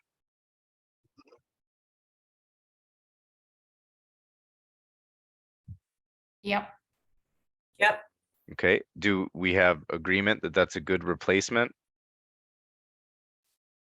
No, Scott? Scott has his hand raised. Oh, sorry, it Yeah, blended thank in there. Actually, two things. One, just if we could hop up to the first sentence to get it off my plate here. Shall preserve access to, available to, that's sort of redundant. So preserve access to ocean fisheries or preserve the area available to ocean fisheries. It doesn't need to be both access and available. But then to this paragraph, what this implies is that left to their own devices, absent marine spatial planning, submarine cables will run all over each other, break each other, disrupt critical infrastructure, and destroy the environment, which is there's nothing further from the truth. So I sort of object just based on the whole concept. I don't have a problem with state agencies should consider marine spatial planning for seafloor infrastructure. Fine, but to suggest that overcrowding is an issue, cables try to separate. They want to be separated, and I think I explained that. But I wish Ryan Wapshall was here to weigh in. But it's really this implies something that's there's nothing further from the truth, that they're going to overlap and break each other, and that absent the state's regulatory control, we're in terrible trouble if we leave the cables up to the cable industry. I mean, it's just wrong. Thank you. Thank you, Scott. Tara, go ahead. Yeah, just a reminder again that this is, and the changes just made are to be beyond just cables, and that this part covers fixtures on the ocean, on the seafloor, pipelines, and not just telecommunication cables, but energy cables. So that's the point, is to not allow such overcrowding. I mean, this does not address the sort of, reaching when we've reached carrying capacity, but I guess marine spatial planning could cover that. I also think should consider is not really strong enough language. I mean, if we're going to put this in, I'd prefer that it require the agencies to do this. But yeah, that would be my just a couple responses. I hear you, Scott, on that, cables do cross each other, as we've seen, and they do tend to try to stay away from each other, but this is about more than just cables, but also about as we go forward, I think there's going to be a lot more things coming into our coast in the future, particularly with marine renewable energy on the horizon. So would want the agencies to be thinking comprehensively about this. Thank you, Tara. Laurel? Just to point out that we had this general sort of consensus about this statement before. It was to have that be sort of should consider as a loose term, not directive to the agencies. So I don't know, doing this in the last like couple minutes. I don't know. We had discussion about it before as should consider, and people were like, okay, well, it says should consider, so maybe we're okay with it. But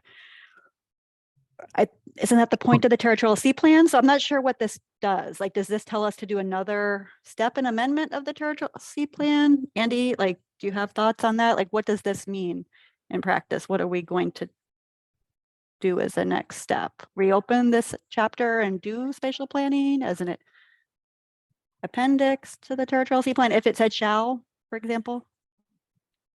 I'm just pointing out that we had discussed this before and talked about should consider. Well, it just currently says shall consider. So it doesn't say agencies shall do marine spatial planning. It says you should consider doing the marine spatial planning. Yeah, I was going to mention that. Having consider be the active verb that you're describing. You know, it's not a requirement that there is a finding or an action that takes place.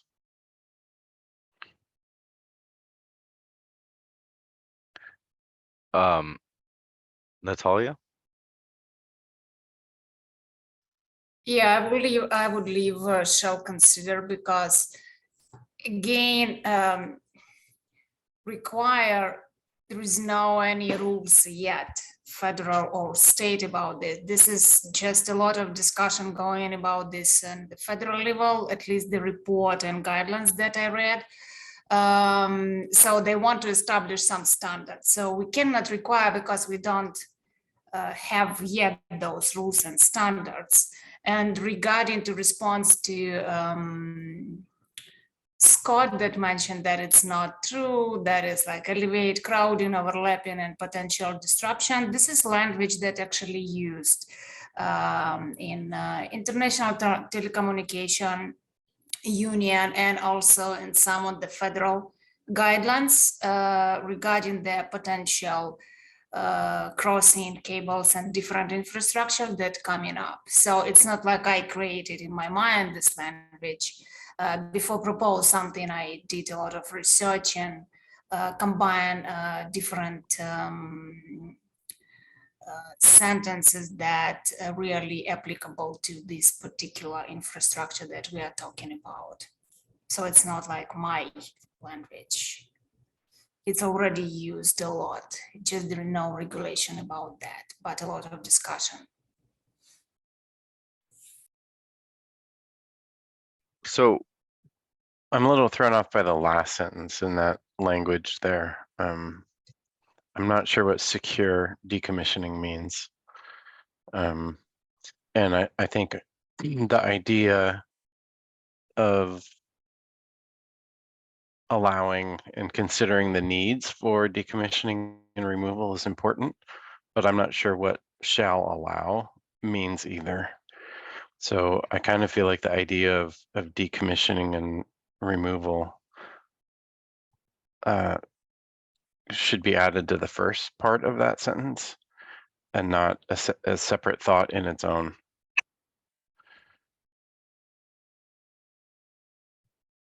Just reading that critically for the first time here.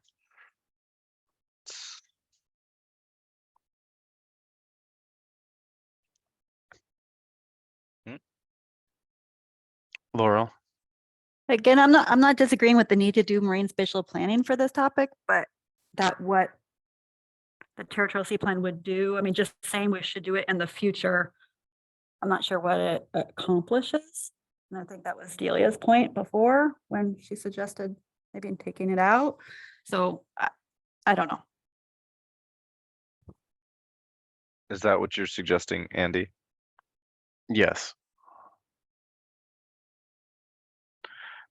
So where we're sitting here is I would like to hit these next sections, and I don't know that we're going. I will leave this here, and we can present it as it stands, and with this as a secondary option if that's what people would like to see, or you can send me your own options. But I would like to talk in the last 19 minutes on some of the other sections that we haven't hit yet. I thought we reached agreement that it would replace the yellow highlight. Did we not? We did not? I don't believe so, Okay. because there was talk about this last. I mean, maybe I missed something. No, I don't remember us doing that, and I think I was here right at the beginning of that conversation. Okay. So I'd like to move on. Were there points in under cable burial, in installation, either in state waters or federal waters? Were there points that anyone would like to change, or do we have consensus on these sections? Scott is raising his hand. Oh, I don't see that. Oh, I do now. Scott. You're muted still, Scott. Okay, hopefully this won't be as controversial. And maybe with the people on board the call, we'll have a better understanding of this. But I was concerned, and I brought this up with Tara when we spoke today, on 4.5.1.2, which is in federal waters. The concern I had was that where it says when the state or when the federal agency makes a finding that burial cannot be practically achieved, and I was concerned about the ability for federal consistency to apply, because it seemed to hinge on whether this particular federal agency, which I believe will be the Army Corps of Engineers, I've never ever been aware of the Army Corps requiring burial waters to a certain depth. Typically, it's submitted in the application that we're going to bury to this depth. It's agreeable to the fishing industry, and that's gets accepted. But this seems to require that the federal agency makes a finding. That's the critical words. If the federal agency makes the finding that burial cannot be achieved. So we're hinging our consistency in the way I understand this, we're hinging it all on this Army Corps of Engineers making a very specific thing that, to my knowledge, they've never done before. So I propose something different, and I'm not real married to this, just that I think we should have some language that doesn't leave it up to whether or not a federal agency makes a specific finding. So what I wrote, when a federal agency does not require burial in waters to this depth, the state may concur that the decision is consistent with state policy if affected parties agree that adverse effects of not burying the cable, pipeline, or other utility fixture have been avoided, minimized, and or mitigated to the maximum extent practicable. And I'll paste that in the chat. I think there was an issue with similar language that was proposed earlier that Jeff had brought up as far as federal consistency goes, because it is the state giving away its authority to, because of agreement. I can't remember exactly what your point was on that, Jeff, but there was an issue where, yeah, let's see. Let me put this here, what Scott wrote, and I can drop it in here as the alternate. But there was something about this, if all affected parties agree, that Jeff had brought up an issue with beforehand in another section. Right, because you are giving the state's consistency decision over to all affected parties, which would not necessarily include the state. And so you're saying that everyone around the table has to agree, including non-state actors, and NOAA will reject that as not an approvable policy because the decision ultimately must rest with the state. But I think I agree with the reason why you're putting this forward, Scott. I do think that there are potentially some issues with the way this is written. I have a call with NOAA tomorrow afternoon, and this is one of the agenda topics. I gave them this language and said, how can we write this to make it workable? So my offer would be, we can kind of see what NOAA says tomorrow, and I will grab this language that you've put forward as well as something for them to look at and consider. Yeah, okay, that sounds really good, Jeff. I was just trying to get away from, this whole thing hinging on something that may never happen. We may never get that letter or finding from the state, from the Corps. So I thought we had to have some other mechanism. So I'm fine with your taking it from here.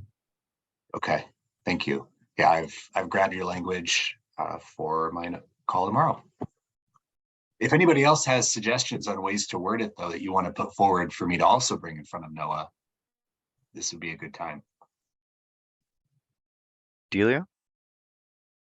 Yeah, I support Scott's suggestion for replacement to that one sentence, maintaining the sentence after it that the state shall require as necessary. Yeah. And I too, like Scott, am comfortable leaving it to Jeff, but that I agree with Jeff that I don't want to resign ourselves to either a federal agency making a finding or not, or all the whatever it is, affected parties agreeing to something. So that decision-making body needs to be clear. So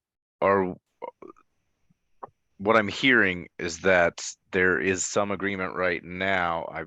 I would say among two people, but I don't know how everybody else feels about having Jeff take this to NOAA and get language written to where it is consistent and enforceable. And maybe, Jeff, after your meeting tomorrow, we could send that language out to the working group. That way folks can weigh in on whether they agree or disagree with that. I don't know that we can, we may have to include it in some other way into this, because I don't really know process, Andy, when it comes to that here. I'd be happy to give you a little write-up, Marcus, that then you could share with the group. Yeah, well, at this time, it's got to come from us and be considered by OPAC. And I think if there's agreement that from the working group that that's the intent, that will be helpful. And we can say that the intent was that the statement in here would be enforceable and consistent. One thing I would actually like your all's guidance on, this language does say practical, that burial cannot be practically achieved. And as we've discussed, practicality can account for cost feasibility in addition to can it be physically done. If you're all comfortable with that remaining kind of the standard that you would like to shoot for, whoever makes the determination when it's offshore, that would be helpful to know. Practical versus practicable. That was my thought, yeah. Can we see Scott's language again? Yeah, let me pull it out of the chat here. Oop, pulling everything out. I think I had He some uses other language on that, on the definition of practicable that we talked about, Tara.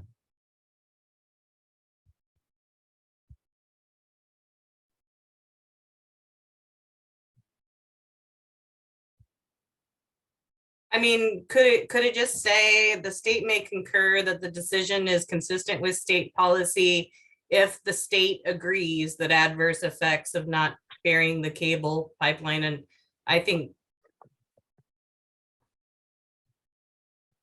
yeah, the state, I would support just replacing the existing sentence with Scott's edit, that if it says the state agrees, because it's a state determination. I don't know, unless there's objections to that. I didn't hear any, but And that is just to replace this the one sentence here correct. with what's in red. Do we Correct. have agreement with that? I think that hits the points that we're looking for here. And I mean, I guess if there's a big problem with it as far as federal consistency goes, Jeff will let us know. But I'm not seeing any dissent. So I'm going to make that change.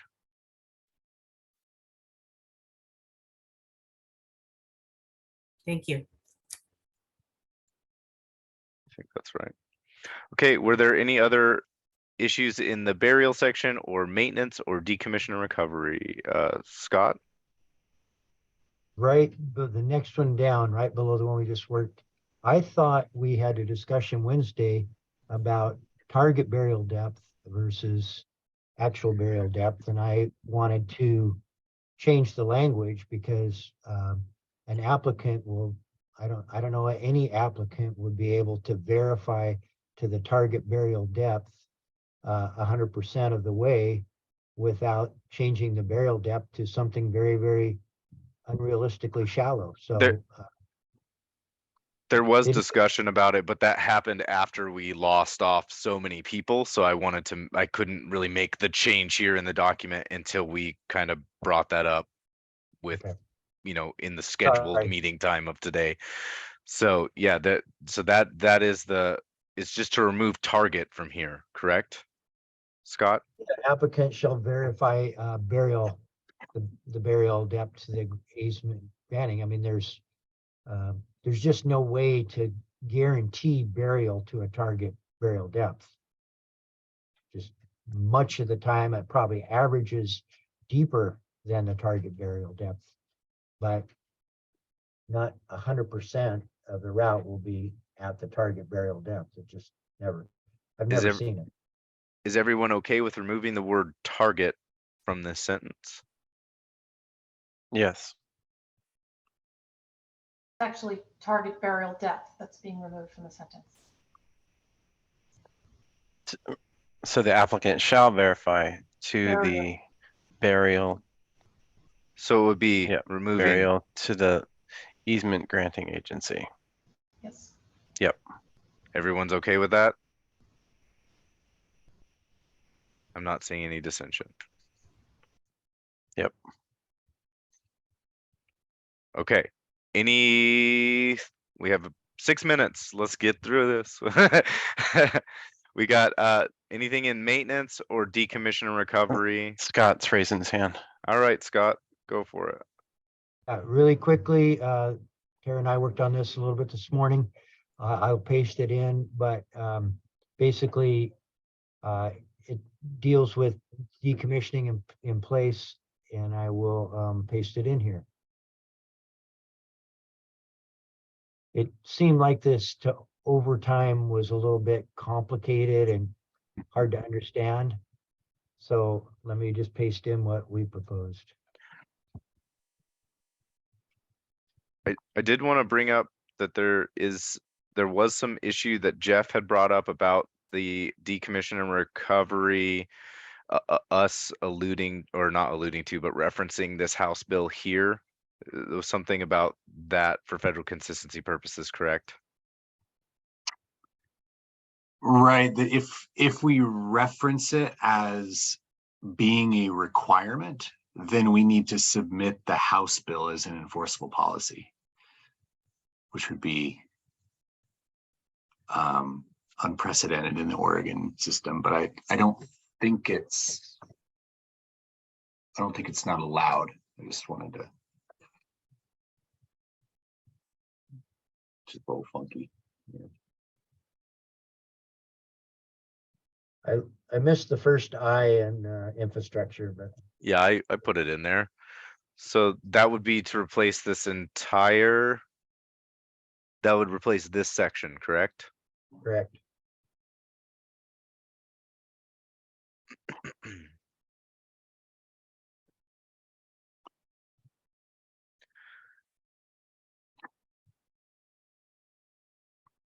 So is your standard there the deleterious impact, however that is defined, that if, in other words, taking it out is what? Yeah. Had worse impacts. Yeah. I It's just- understand the point. And it's something that, we've wrestled with, ODFW trying to figure out what's the best for the environmental concerns. But we also have a perspective in Oregon that we don't leave things in the ocean. And we're trying to improve upon that. Scott, you and I have worked on that with like research anchors, for example. So we're trying to move towards the direction of getting stuff out. And so I'm worried that this paragraph is going in the wrong direction.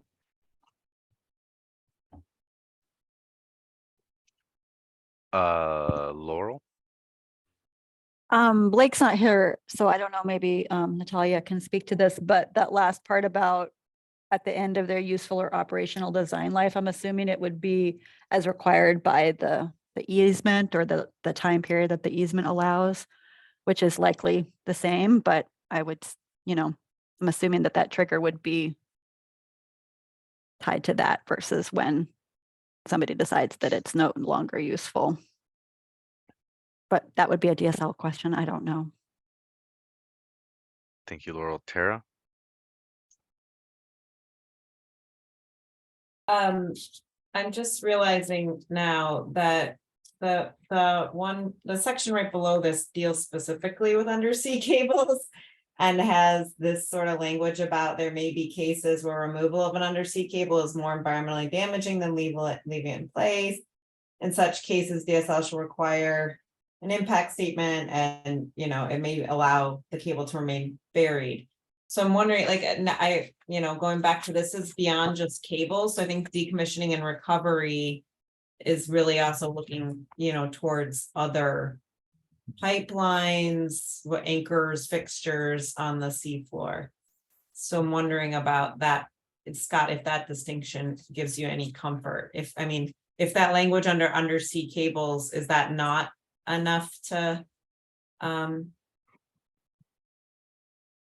It's yeah, I like the language under undersea cables, no question. In preparing for these meetings, I did talk to a gentleman who was the superintendent or is the superintendent of the Netarts Oceanside Sanitary District. He said they have a new cable or a new pipeline, ocean outfall pipeline, and they abandoned their existing one in place. I don't know how many years ago that was, but I think, just from a practical standpoint, I don't think it's improper to allow that. I think that's, I get it that, yeah, it feels better knowing it's not something foreign in the ocean, but when it's it's underground and buried, in the case of an ocean outfall, the ones that they put in now, I think the last one I was familiar with was at Rockaway, and I think they went down about 80 feet underground where they crossed the beach area. So if we don't allow a provision for taking that out and we decide that we're going to require to take them out, what kind of environmental impact would it be to go down 80 feet underneath the beach? Probably could be done. It's probably possible, but it just seems like it's a reasonable thing to allow. Does not this the sentence that exists here, I think it's kind of clunky in general, but the infrastructure should be decommissioned and may be required to be removed. That doesn't say it must be removed, it shall be removed. Just says may be required to be removed by the authorized user from the seabed at the end of its operational design life. Does that not still hit the same thing, you know, and leave room for, you know, someone to say, oh, you don't have to remove that ocean outfall pipe? Anyway, Natalia? Yes, decommission and recovery, we had internal discussion and agreement before proposing that paragraph, and exactly as you pointed out, Marcus, may be required. It doesn't mean that it would require. So it depends case by case. And again, I don't actually quite understand the paragraph, Scott, that you propose. It's really hard to understand what is there. Infrastructure should be decommissioned and maybe decommissioned, and there is, you know, no, like maybe removed. So it's basically the same, but it just added a lot of complexity and understanding what is going there. And again, it's related, the cable might be required. It's again related to cable. Our intention was that this infrastructure, again, we are not talking just about cables. If everyone, the last trend in California, Washington, and also international approach the last 10-15 years to require removal, because more and more company coming and using the seafloor for different purposes. And if everyone would leave there the stuff, it could be messy. And particularly if something like earthquake happened, who will be responsible for removing all those stuff? State? It would require a lot of money to do if this company is not responsible for anything. And again, this infrastructure is used for 20-30 years. So if it's possible to reuse after that, so the infrastructure will still in place and continue, you know, their life cycle. But if it's not appropriate, if you rent an apartment and you move out, you need to remove everything that was in that apartment. So it's huge network there on the seafloor. We don't see this, but a lot of different project and infrastructure is coming and will be landing there. So I don't see, I mean, it's quite hard to understand this sentence because it seems like everything that was in the introductory paragraph and then 471 undersea cables, where we are saying that it, you know, unless if it's damaging, it Natalia, just really, yeah, combined in this one paragraph. I just want to, sorry to interrupt, but Scott has withdrawn this proposed edit. So I don't think we need to belabor that point anymore, and we're kind of at the end of our day today. Jeff, did you have something to add? I just wanted to ask when this decision would be made. Would it be made before you permit the project, or is it going to be made 20 years down the road? Is it a question to I think it would be to DSL, because if you're I not don't going to make think- a decision for 20 years, then I don't think it would be an enforceable policy anyway, because it'd be long past. Yeah, I But- don't think this is going to be an enforceable policy section here, this particularly, because it is about decommission.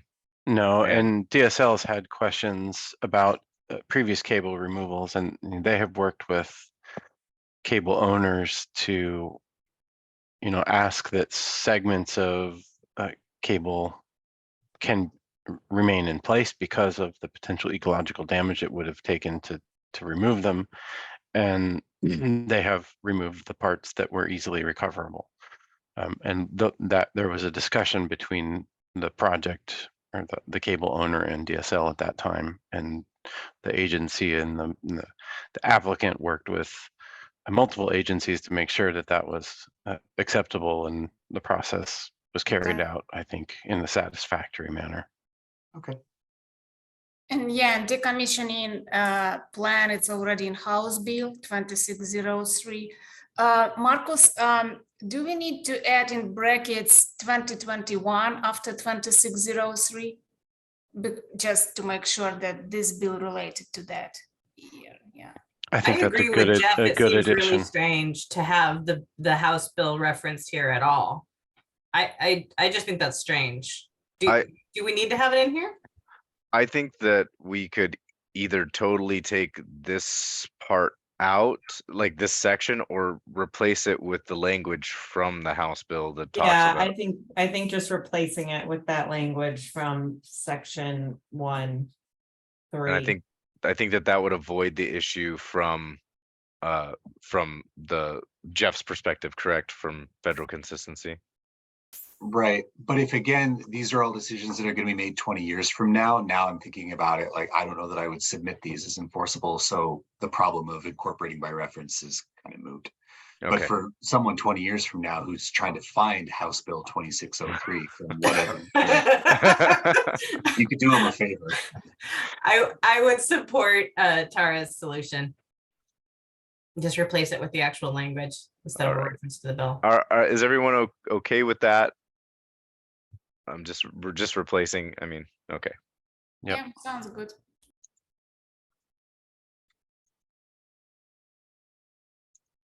Can I ask a question about this section? Why are we not requiring, I know it was in the House bill specifically for cables, but why wouldn't we require a decommissioning plan for other infrastructure? Just wondering.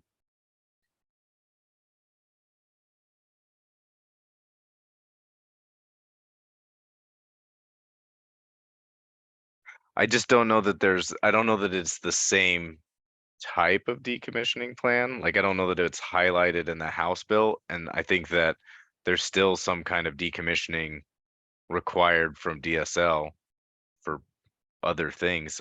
I don't know though. And that's a Blake or Natalia question. And I don't know if they exist, if those exist already.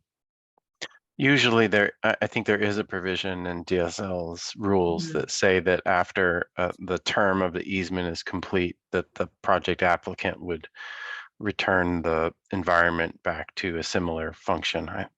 I remember that from previous conversations. Yeah, we have a division 83 that some sentence like that. Right. Our time is up, and I'm just trying to make sure that we hit as much as many points as we could today. And I think we made good progress today. I think we went through a lot of things. I do know that there will be some things that we have to present alternates to. So if you have those alternates to the language that's already here, if you have alternates to that, please get it to me so that I can send that off to OPAC with the rest of this on Wednesday. I really appreciate all of you being here, and thank you for spending an extra afternoon here trying to work through a bunch of things. So Thank you, Marcus. yeah. Yeah, thank you, everybody. Thanks, everyone. Take care.